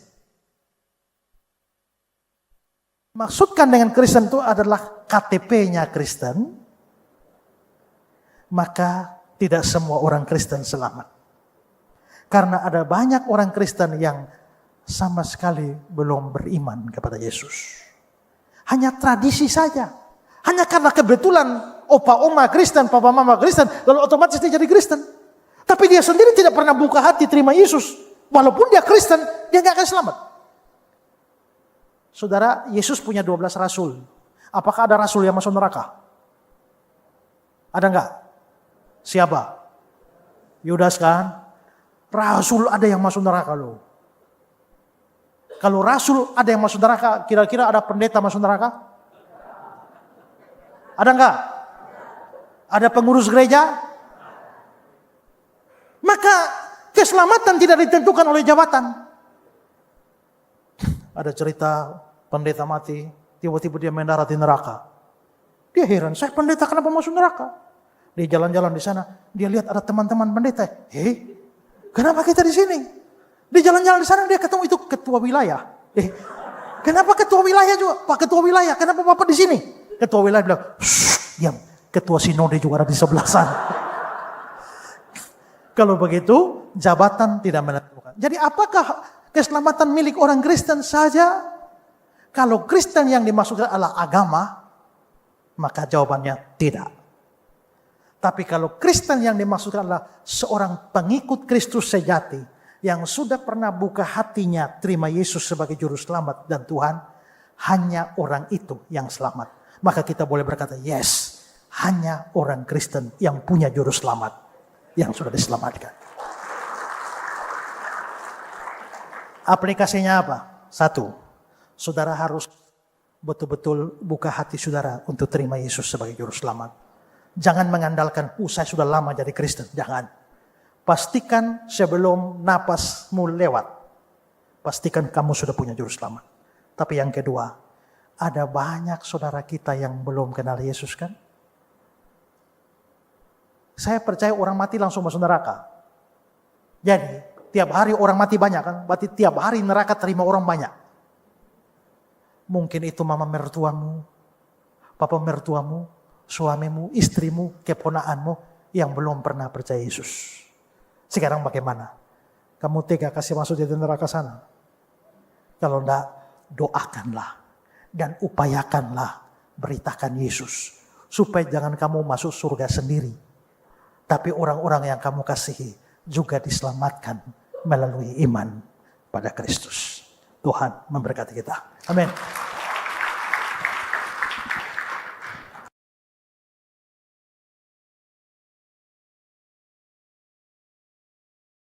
Shalom Bapak Ibu, apa kabar? Saudara diberkati, amin. Semua yang rumit sepertinya dijelaskan dengan clear, dengan mudah dipahami oleh Pak Estra. Terima kasih buat Pak Estra dan Bapak Ibu semua. Kita punya kesempatan untuk tanya jawab. Ada satu pertanyaan Pak Estra, saya akan bacakan. Bagaimana dengan manusia yang hidup sebelum Yesus, Pak? Mereka tidak pernah beriman kepada Yesus. Mungkin Yesusnya belum lahir gitu ya. Apakah mereka tidak selamat? Begitu Pak, silakan Pak Estra menjawab. Apakah Abraham selamat enggak? Ishak, Yakub, Ayub, Yusuf, Daniel. Kan kalau selamatnya harus lewat Yesus. Mereka sudah mati, Yesus belum datang. Bagaimana mereka bisa diselamatkan kalau memang Yesus satu-satunya jalan? Nah, saudara harus tahu begini, bahwa Yesus memang baru datang atau baru lahir itu di abad pertama Masehi. Tahun 1. Kalau kita mau ikut normal saja kalender kita. Sekarang ini kita di 2026 kan. Jadi 2026 tahun yang lalu kalau kita ikut kalender kita. Tapi sebenarnya memang tidak terlalu pas tahun 1. Karena Raja Herodes mati tahun 4 sebelum Masehi. Yesus minimal harus lahir tahun 4 atau sekitar tahun 6. Tapi dia katakanlah abad pertama. Yesus baru lahir abad pertama, mereka sudah mati semua. Memang kelahiran Yesus abad pertama. Tapi janji dan nubuat tentang Yesus itu sudah sejak awal. Begitu manusia jatuh dalam dosa, langsung ada pemberitaan tentang Injil. Coba kasih tunjuk Kejadian 3 ayat 15. Kejadian 3 ayat 15 itu Tuhan mengadakan permusuhan. Aku mengadakan permusuhan antara engkau, ular, dan perempuan ini, dan seterusnya. Lalu dikatakan bahwa keturunannya akan meremukkan kepalamu. Berarti ada janji dalam kitab Kejadian itu bahwa keturunan perempuan itu akan meremukkan kepala ular atau kepala iblis. Para penafsir Alkitab mengatakan itu adalah berita baik, kabar baik. Dan kabar baik itu adalah Injil. Injil bahwa keturunan perempuan akan meremukkan kepala iblis. Karena itu mereka menyebut Kejadian 3 ayat 15 itu sebagai Injil mula-mula, proto-evangelium. Atau yang lain menyebut the Gospel of Genesis, Injil Kejadian. Lalu kita melihat di dalam Abraham. Abraham di dalam Kejadian 12 itu dikatakan bahwa Tuhan panggil dia, olehmu segala bangsa di bumi akan dapat berkat. Tapi beberapa saat kemudian formula kalimatnya berubah. Bukan olehmu tapi oleh keturunanmu semua bangsa di bumi akan dapat berkat. Dan nanti Paulus mengatakan, ingat, oleh keturunanmu berarti satu orang. Bukan oleh keturunan-keturunanmu. Dan itu lalu nabi-nabi mulai bernubuat tentang Yesus. Jadi memang Yesusnya belum lahir. Tapi janji tentang Yesus itu sudah ada. Nah, orang-orang perjanjian lama bagaimana mereka diselamatkan? Mereka harus percaya kepada Kristus. Tapi Kristus yang akan datang. Kalau Bapak percaya pada Yesus, Bapak percaya pada Yesus yang sudah datang. Tapi Abraham percaya pada Kristus yang akan datang. Kalau saudara percaya Yesus yang sudah mati, tapi mereka percaya kepada Kristus yang akan mati. Nah, apa dasarnya untuk kita bisa percaya begitu? Ya, coba kita bisa melihat Ibrani pasal 11.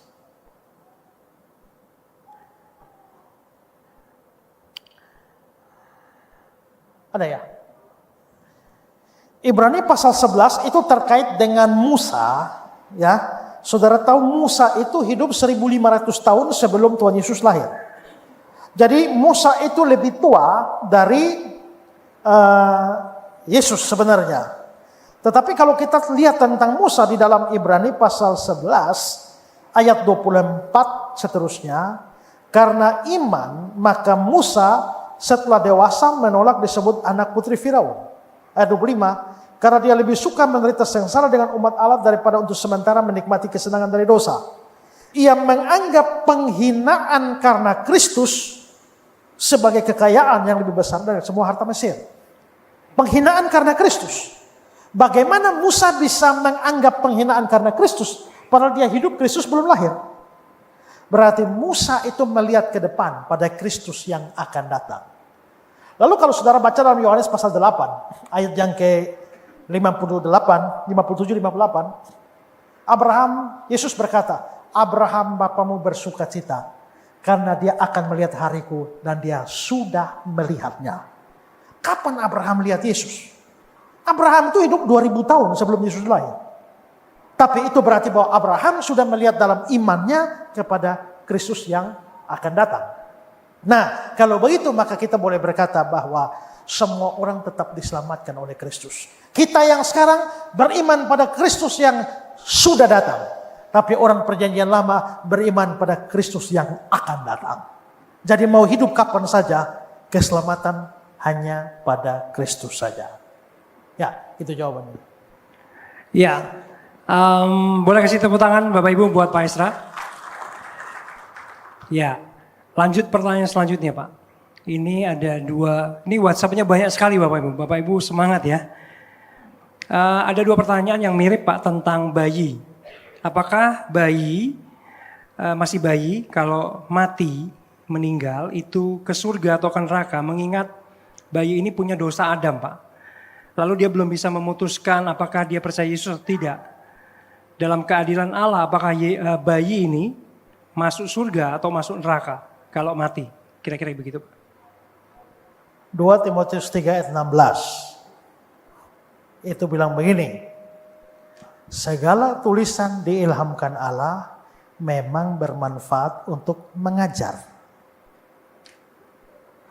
Berarti kalau mau mengajar harus dari segala tulisan yang diilhamkan Allah. Itu Alkitab. Berarti kalau mau mengajar harus dari Alkitab. Nah sekarang pertanyaannya, bayi mati ini masuk surga atau masuk neraka? Apakah ada ayat yang bilang dia masuk surga? Tidak ada. Apakah ada ayat yang bilang dia masuk neraka? Juga tidak ada juga. Ulangan 29 ayat 29. Ulangan 29 ayat 29 bilang bahwa kalau hal-hal yang tersembunyi itu bagi Tuhan. Tapi hal-hal yang dinyatakan dalam hukum Taurat itu bagi kita. Artinya adalah bahwa kalau sesuatu dinyatakan dalam Alkitab itu memang untuk kita. Tapi kalau tidak dinyatakan dalam Alkitab itu rahasia Tuhan. Pertanyaannya, bayi mati ada di Alkitab bilang selamat? Tidak ada. Dia masuk neraka juga? Juga tidak ada juga. Kalau mau dibilang dia masuk surga, kok dia punya dosa asal itu. Tapi kalau bilang dia masuk neraka, tapi kan dosa asal itu kan dari Adam, bukan dari perbuatannya. Jadi bagaimana? Nah, kita tidak bisa memberikan kepastian tentang itu.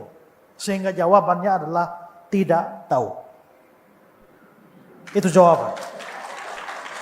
Ya, banyak teolog melihat itu dalam sudut pandang kemurahan Tuhan.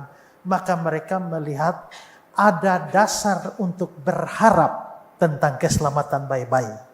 Tapi tidak ada dasar untuk memastikan keselamatan bayi-bayi. Ya, jadi kalau menurut saya berharap bahwa kemurahan Tuhan bagi mereka. Ya, tapi kalau memastikannya, kita juga ngomong ini harus pakai ayat ini. Ya, kenapa saudara lihat saya mengajar tuh ayatnya banyak sekali? Karena tidak boleh omong sesuatu yang tidak ada dasar. Ya, karena itulah maka tidak ada ayat di situ. Kan kadang-kadang kita ingin bertanya hal yang rasa ingin tahu kita kan. Pak, kira-kira di planet dan makhluk lain sana tuh, di galaksi lain sana tuh, kira-kira ada makhluk lain kah? Kalau ada makhluk lain, apakah mereka juga berdosa? Apakah Yesus juga pergi menebus mereka? Jawabannya tidak tahu. Ada lagi yang bilang, Pak saya mau tanya, apakah Adam punya lubang busar? Karena kan lubang busar ini kan tanda kita pernah dalam rahim ibu kan? Masalahnya Adam tidak pernah jadi bayi.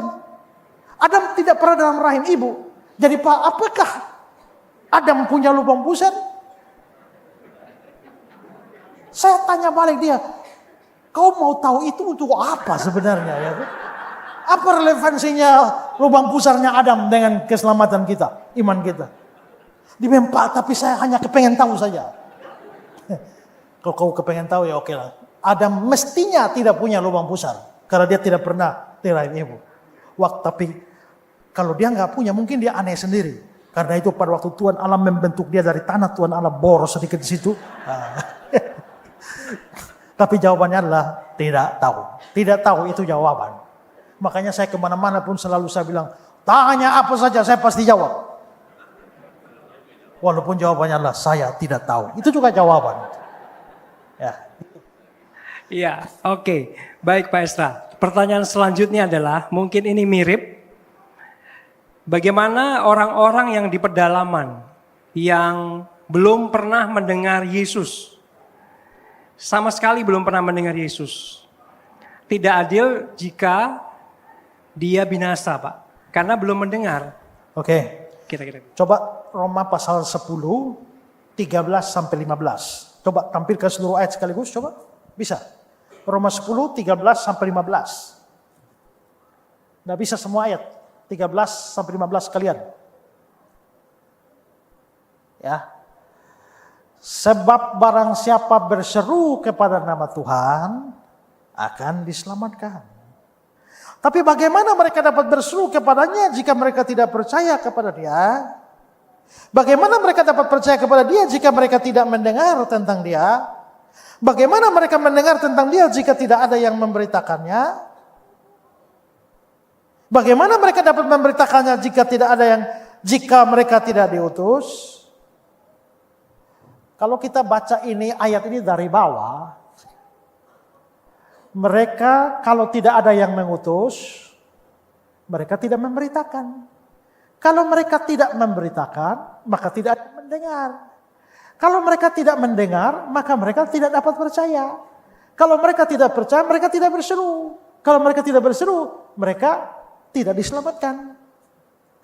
Itu berarti bahwa orang-orang yang tidak pernah mendengar tentang Yesus, mereka tidak mungkin diselamatkan.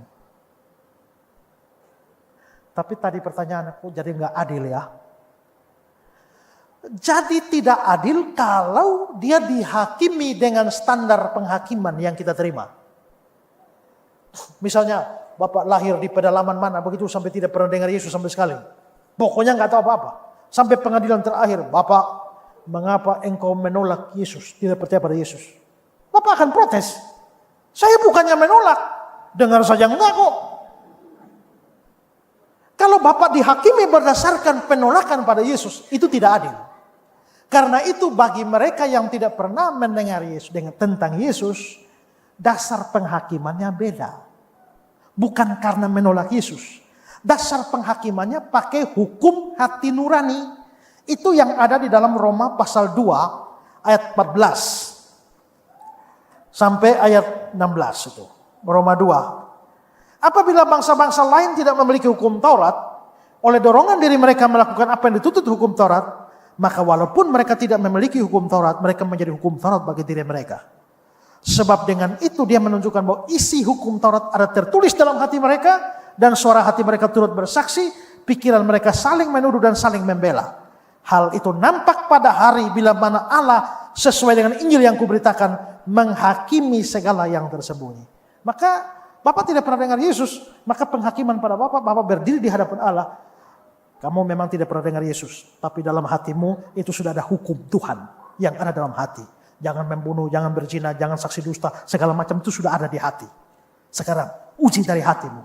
Apakah kamu mentaati hukum hati nuranimu 100%?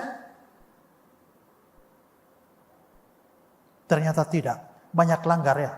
Jangankan banyak. Satu saja Bapak melanggar hukum hati nurani, maka Bapak akan dibinasakan dalam neraka. Bukan karena dia menolak Yesus, karena dia nggak mendengar. Tapi karena dia berdosa berdasarkan hukum yang ada di dalam hati nuraninya.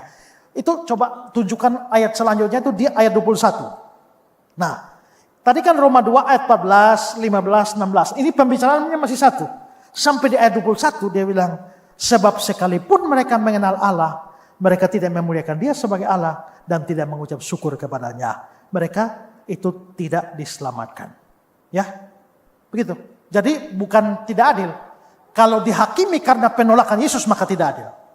Tapi atas dasar hukum hati nurani maka semua adil. Gitu Pak. Ya, berarti tidak selamat ya Pak ya, kira-kira begitu ya Pak ya. Tidak selamat. Oke, ini banyak banget beneran yang bertanya, jadi saya nggak bisa semua, mungkin Bapak Ibu saya pilihin yang mirip-mirip. Pertanyaan selanjutnya Pak Esra adalah, maaf mau tanya kalau bagi mereka yang Muslim, agama lain, tetapi percaya Yesus, garis miring Nabi Isa Al-Masih, apakah tetap memperoleh keselamatan atau tidak? Yang disebut begini, iman itu ada 3 macam. Pertama namanya historical faith.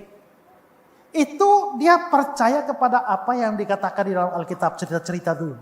Misalnya cerita tentang Bahtera Nuh. Percaya.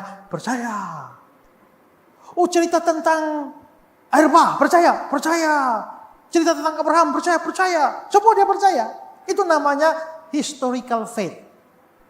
Nah, kalau dia beriman begitu, apakah dia mati masuk surga?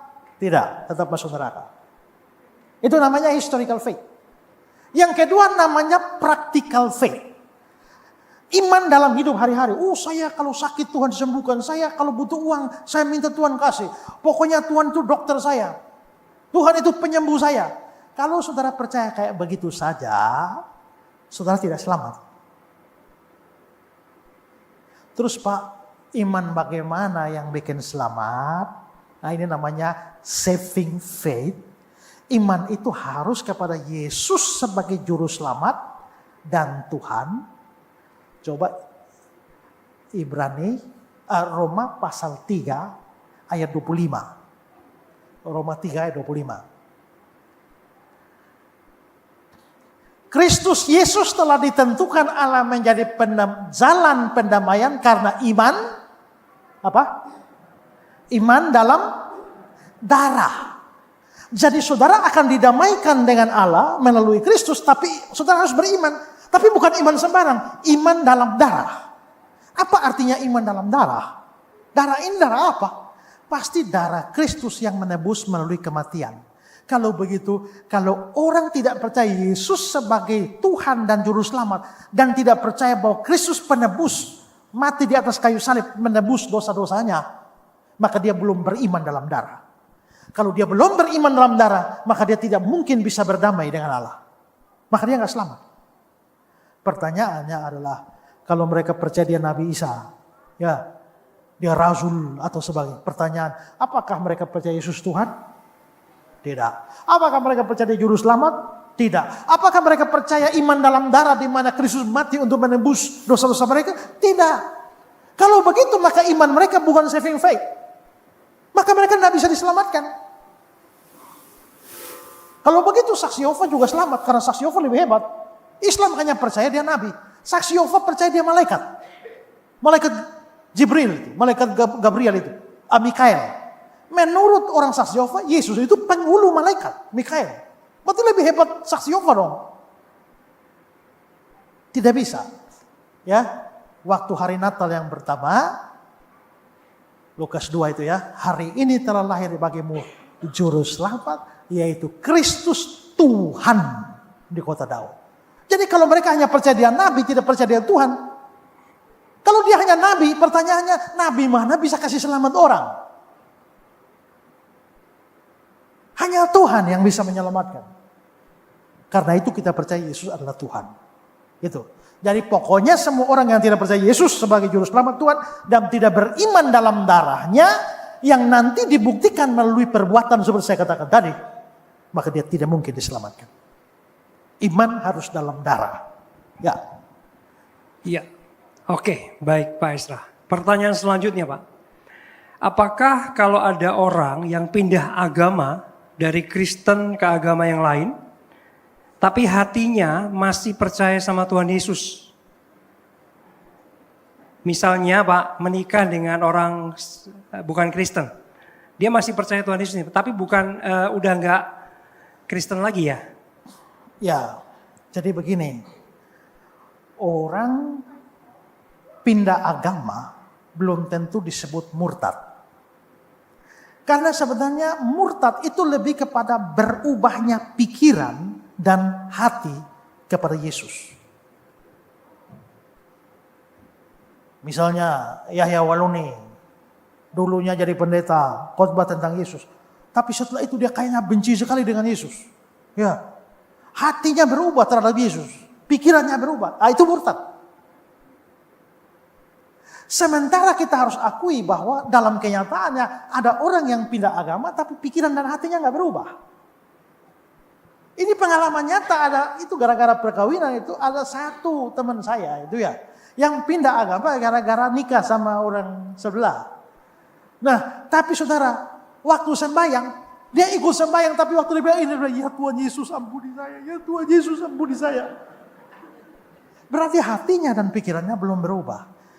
Dia membuat kesalahan dan dosa besar, tapi belum masuk kategori murtad. Apakah dia selamat?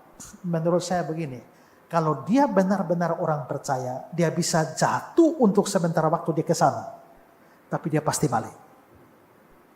Dan ada orang seperti itu yang sudah kesaksian pada saya.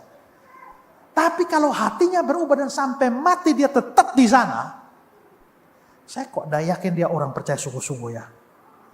Kemungkinan besar dia hanya orang Kristen KTP saja, makanya bisa pergi ke sana. Ya, hanya karena kulit luarnya saja. Kalau dia orang percaya sungguh-sungguh bisa jatuh seperti itu. Tapi saya yakin orang benar itu jatuh, dia tidak akan tergeletak.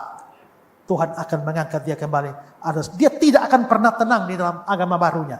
Dan satu ketika dia pasti akan balik. Kalau dia orang sungguh-sungguh percaya Yesus.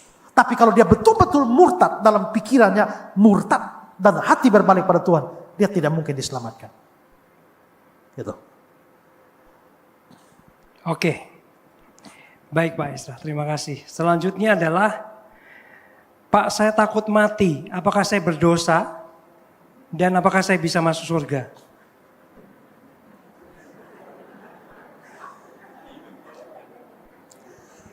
Saudara takut mati karena apa? Saya takut mati karena anak saya masih kecil-kecil. Itu ketakutan yang wajar. Saya takut mati karena begini. Tapi kalau saya takut mati karena saya nanti masuk neraka, artinya saudara tidak punya kepastian keselamatan.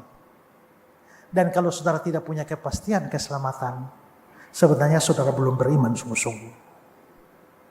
Orang kalau beriman sungguh-sungguh, dia pasti memiliki kepastian keselamatan. Kenapa? Kepastiannya tidak terletak pada dirinya, tapi kepada penebusnya. Itu membuat saya yakin bahwa saya pasti akan diselamatkan. Bukan karena saya orang baik, tapi karena juru selamat saya orang baik. Keselamatan saya bersandar pada dia membuat saya pasti. Tapi kalau saudara, saya sudah beriman, tapi saya kok jangan-jangan masuk neraka ya. Itu artinya pengertian saudara tentang Injil belum benar. Kalau pengertian tentang Injil belum benar, artinya imannya belum benar. Jadi kalau saudara ditanya, kalau saya takut mati bagaimana ya? Nah, menurut saya harus kembali kepada saudara. Apa yang saudara takutkan sebenarnya? Kalau hanya takutkan karena anak-anak masih kecil, takutkan karena tanggung jawab begini, ini, ya itu hal yang wajar. Ya, tapi kalau takut mati karena akan masuk neraka, saya takut mati jangan-jangan. Justru menurut saya, saudara pasti masuk neraka. Karena itu tanda tidak ada keyakinan keselamatan, dan tidak ada keyakinan keselamatan adalah tanda belum beriman. Ya, Oke, baik Pak Esra. Pertanyaan selanjutnya, Pak Esra, ada beberapa orang dulunya percaya, rajin ibadah, tapi berjalannya waktu banyak mengalami masalah dalam hidup, tantangan hidup yang datang bertubi-tubi. Dia sudah berdoa tapi merasa tidak ditolong. Lalu dia nggak pernah ke gereja lagi, Pak. Dan mulai ragu akan Tuhan. Dan mulai tidak percaya. Apakah dia tidak diselamatkan? Menurut saya tidak bisa diukur dari situ.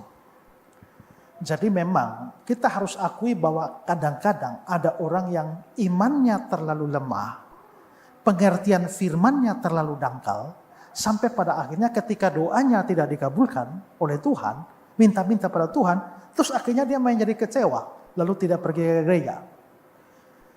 Nah, tapi menurut saya kalau dia betul-betul orang yang sudah percaya Yesus, dia juga nggak akan tenang. Dia tidak akan tenang dari penghindaran dia dari persekutuan jemaat. Mungkin untuk sesaat dia bisa kecewa. Seperti itu. Tetapi tetap ada dua kemungkinan bahwa memang orang Kristen itu dia hanya orang Kristen KTP saja. Kemarin saya baru ngobrol sama seorang ibu, dia bilang begini, dia mantan guru sekolah minggu. Lalu dia ketemu dengan satu jemaat dan dia kenal, sekarang saya sudah Kristen lagi. Kenapa? Saya Buddha. Loh, kenapa kamu guru sekolah minggu dulu sekarang jadi Buddha? Dia bilang, karena saya tuh ada pergumulan, saya berdoa minta Yesus, kok Yesus nggak tolong, Yesus nggak berikan. Tapi begitu saya coba doanya ke Buddha, ternyata dapat. Gara-gara itu dia pindah. Nah, menurut saya kalau orang hanya karena itu saja dia sampai berpindah, memang itu menunjukkan bahwa dia nggak pernah sungguh-sungguh beriman. Dan imannya itu mesti dewasa. Iman dewasa itu seperti siapa? Seperti Sadrak, Mesak, Abednego di Daniel 3, 17-18 tuh. Tuhan Allah kami sanggup melepaskan kami dari api ini. Tapi seandainya tidak, kami tidak akan menyembah. Kalau iman kanak-kanak itu ya, atau ini seperti iman Habakuk. Sekalipun pohon ara tidak berbuah, pohon anggur tidak berbuah, kambing domba terhalau, aku akan tetap bersorak-sorai. Itu iman dewasa. Jadi iman dewasa itu tidak akan melihat atau mengukur dari apa yang Tuhan berikan. Tapi pada hati Tuhan. Saya tadi pagi jalan-jalan saya mikir 4 kemungkinan. Pertama, saya minta Tuhan kasih. Kedua, saya tidak minta Tuhan kasih. Ketiga, saya minta Tuhan tidak kasih. Keempat, saya tidak minta dan Tuhan tidak. Sebenarnya mana yang lebih banyak sih?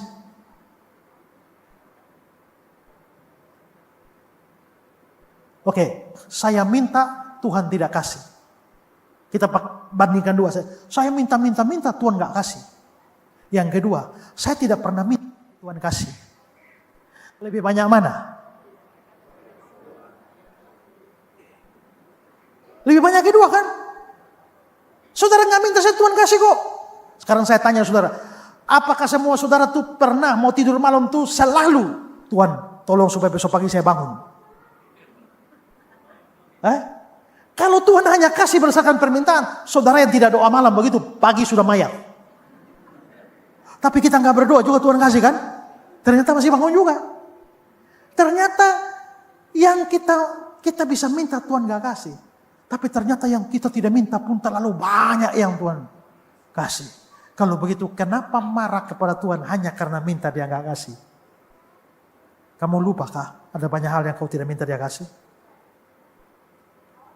Karena itulah sebenarnya ketika kita minta, kemarin baru saya khotbah di Surabaya, doa yang tidak dikabulkan. Sebenarnya saudara-saudara, kalau Tuhan tidak kabulkan doa kita, sebenarnya ada banyak berkat yang datang dari doa yang tidak dikabulkan. Ya, dulu waktu kuliah, waktu muda, sekarang juga masih muda, tapi waktu lebih muda dari sekarang. Ya.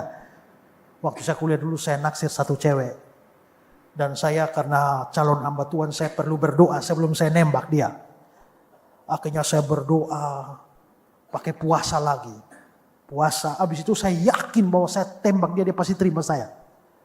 Habis itu waktu saya sudah menghadap dia tembak, dalam nama Yesus tembak dia. Ternyata dia tolak. Saya sempat kecewa nih Tuhan, ini bagaimana? Sudah pakai doa segala macam, doa puasa. Tapi ternyata Tuhan tolak. Kecewa sebenarnya.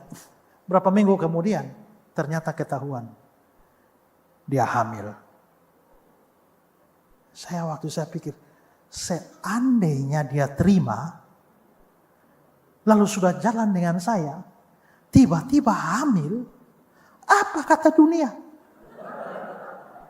Hari itu saya bilang aduh untungnya dia tolak ya. Maka hari itu saya bilang aduh Tuhan terima kasih Tuhan. Terima kasih karena Tuhan bekerja sampai dia tolak saya Tuhan. Terima kasih. Ternyata di balik doa yang tidak dikabulkan itu ada berkat.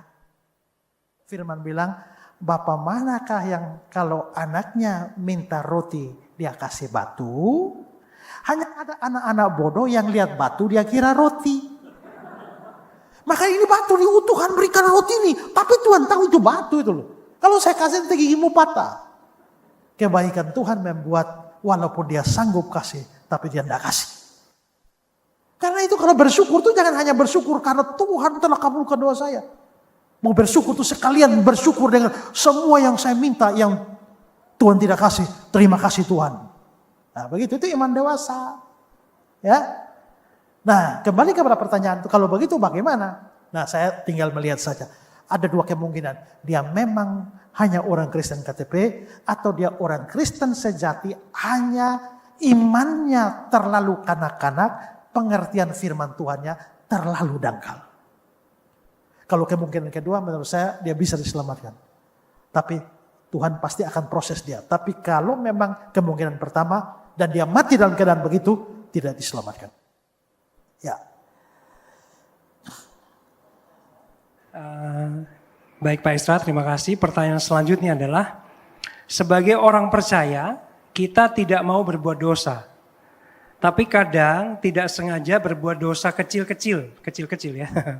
Misalnya emosi dan lain sebagainya. Apakah tetap selamat? Ini. Sekarang saya berdiri di sini ya. Tahun 2026.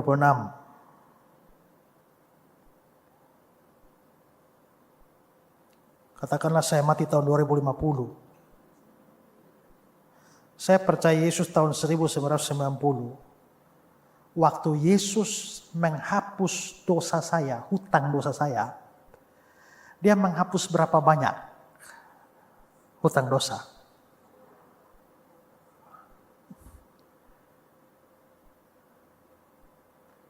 Apakah dia menghapus dosa saya dari tahun 90 sampai tahun 2026? Dan yang tahun 2026 sampai 2050 tanggung sendiri? Atau bagaimana? Oke, 1 Yohanes 1 ayat 9. Jika kita mengaku dosa kita, maka ia setia dan adil sehingga ia akan mengampuni segala dosa kita, menyucikan kita dari segala kejahatan. What's the meaning of segala? Apa artinya segala? Apakah termasuk dosa kita yang di depan? Apakah termasuk dosa saya besok? Lihat 1 Yohanes pasal 2. Ayat 1, ayat 2. 1 Yohanes 2. Anak-anakku, hal ini kutuliskan kepada kamu supaya kamu jangan berbuat dosa. Ingat, jangan ya. Namun, jika seorang berbuat dosa, dosanya sudah jadi atau belum? Sudah jadi atau belum? Belum kan? Kamu jangan berbuat dosa. Namun, kalau kamu berbuat dosa, kita mempunyai seorang pengantara pada Bapa, yaitu Yesus Kristus yang adil. Dia adalah perdamaian untuk segala dosa kita, termasuk dosa yang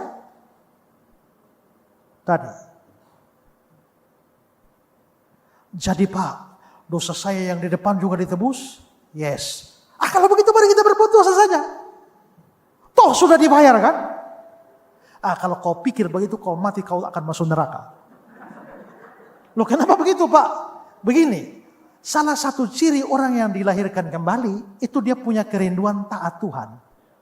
Menyenangkanmu, senangkanmu, hanya itu kerinduanku. Walaupun dia keluar sampai di tempat parkir, dia sudah tidak menyenangkan Tuhan lagi. Tapi sebenarnya kerinduan hatinya begitu. Kelemahan-kelemahan membuat dia bisa kadang-kadang emosi lah, kadang-kadang jatuh. Tapi sebenarnya hatinya tuh rindu taat. Tapi dia bisa jatuh. Roh penurut, daging lemah. Tapi kalau dia bilang, Tuhan sudah bayar, mari kita berdosa. Itu kayaknya ciri dari orang yang belum dilahirkan kembali. Itu ciri orang yang belum percaya. Sehingga kalau sampai ada orang pikir, kalau Tuhan sudah bayar, mari kita berbuat dosa.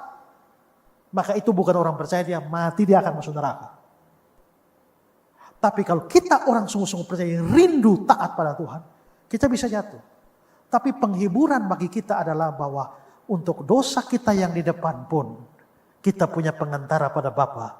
Dia pendamaian untuk segala dosa kita. Gitu ya. Itulah sebabnya kenapa orang percaya itu punya keyakinan itu karena bukan bergantung pada kita. Kalau bergantung pada diri kita sendiri, saya bukan hanya tidak yakin selamat, saya yakin tidak selamat. Karena sekarang saya beriman, tapi besok bagaimana? Berapa di antara kita yang sebelum mati dia minta ampun segala dosa? Pas terbis. Innalillahi wa innalillahi rojiun. Gak sempat berdoa. Itulah sebabnya iman itu menentukan. Yang penting pastikan saudara ada dalam Kristus. Roma 8 ayat 1. Roma 8 ayat 1 berkata, demikianlah sekarang tidak ada penghukuman bagi mereka yang ada dalam Kristus Yesus. Tidak ada penghukuman. Kalau begitu bagaimana Pak kalau kita berdosa terus tidak ada penghukuman? Tidak ada. Yang ada apa? Yang ada adalah penghajaran. Ya. Itu kan. Wahyu 3 ayat 19. Wahyu 3 ayat 19.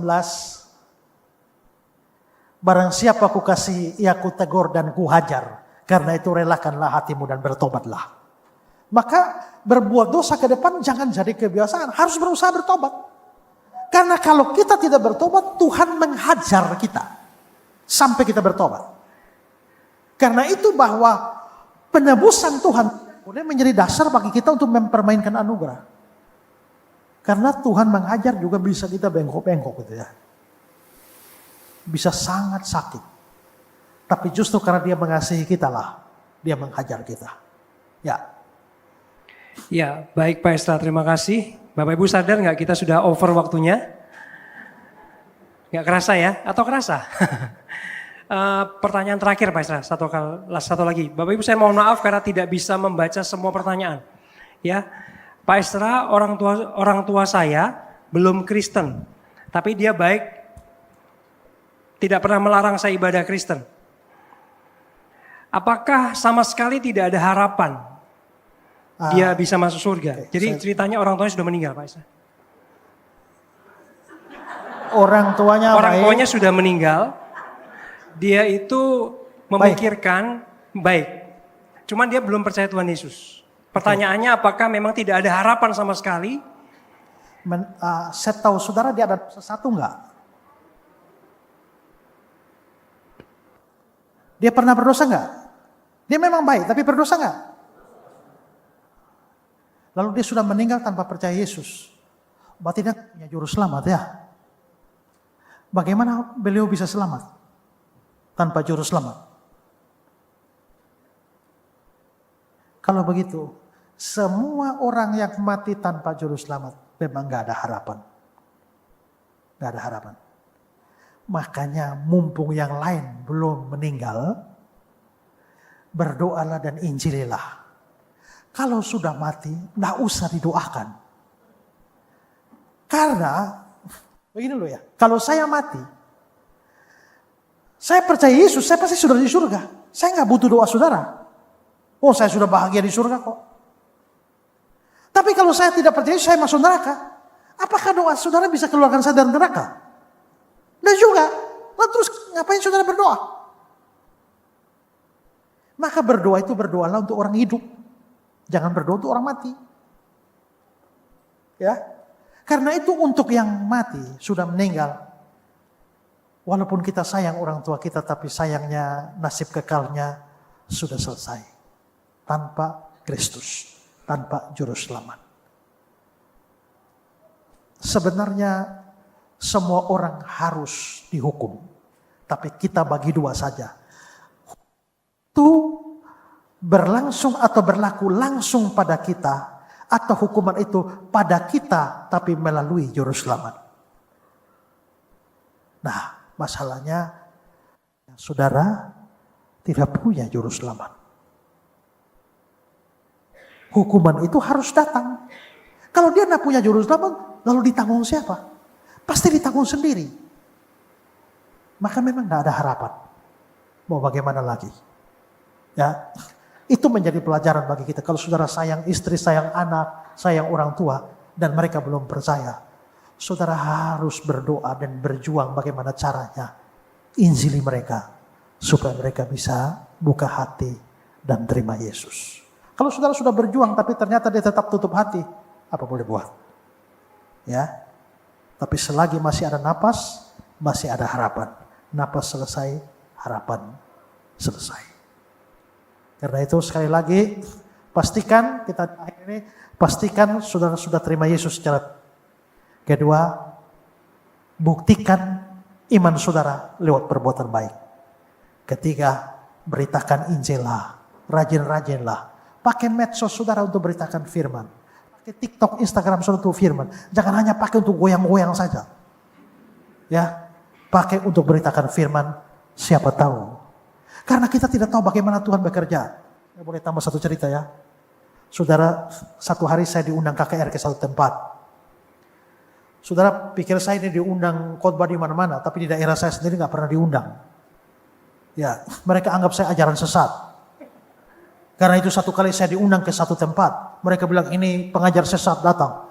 Harusnya KKR di lapangan, mereka tutup lapangan, tidak mau kasih saya khotbah. Akhirnya panitia bilang kita sewa tempat saja.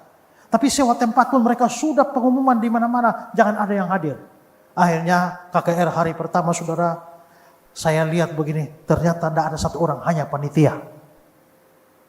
Akhirnya saya bilang, tidak usah khotbah, panitia berdoa dan pengumuman. Maka besok mereka sewa mobil untuk calling keliling kampung. Hadirilah KKR. Hari kedua besok datang KKR. Hanya ada panitia tambah satu orang baru. Waduh, saya coba publikasi lagi. Tapi sementara panitia publikasi, saya berdoa, Tuhan, besok saya nggak mau tahu ada orang atau tidak ada orang. Saya akan taruh di kepala saya ada ribuan orang sini dan saya akan khotbah. Akhirnya saudara-saudara, besok hanya ada satu orang baru, tambah satu lagi. Ada dua, sisanya panitia. Saya berdiri di atas mimbar, saya khotbah, saya beritakan Injil mati-matian. Saudara harus terima Yesus. Tanpa Yesus akan binasa. Tidak ada juru selamat lain. Amin. Selesai. Gak ada altar call juga. Cuma panitia sendiri nih ya. Selesai. Begitu mau bubar, tiba-tiba ada orang, Pak Pendeta, kenapa? Mari doakan, ada orang mau terima Yesus. Siapa? Ternyata saudara, penjaga sound system. Dia baru datang dari Jawa, pergi ke pulau itu sama saudaranya bisnis sound system. Sound systemnya yang disewa. Jadi dia jaga sound system, kan dia gak bisa lari. Begitu saya khotbah dia telinga panas, tapi dia pergi, tapi karena tanggung jawab dia kembali lagi. Dan begini akhirnya saudara-saudara, ternyata setelah saya beritakan begini, rupanya dia gak tenang. Sebelum acara bubar, dia akhirnya menyerahkan diri. Kita doakan dia dan sekarang dipersiapkan. Jadi saudara-saudara, sampaikan saja Injilnya. Orang mau terima atau tidak terima bukan urusan kita. Ya kan? Paulus bilang, aku menanam, Apolos menyiram, Tuhan yang kasih pertumbuhan. Tugas kita beritakan. Dia mau tutup telinga kayak bagaimana, beritakan saja. Kalau Tuhan bekerja, penjahat besar seperti Paulus pun bisa bertobat. Jadi rajin-rajinlah beritakan Injil. Tuhan memberkati. Kalau ada hayat di kandung badan, kita ketemu lagi. Tuhan yes. Ya, terima kasih Pak Estra, luar biasa. Ya.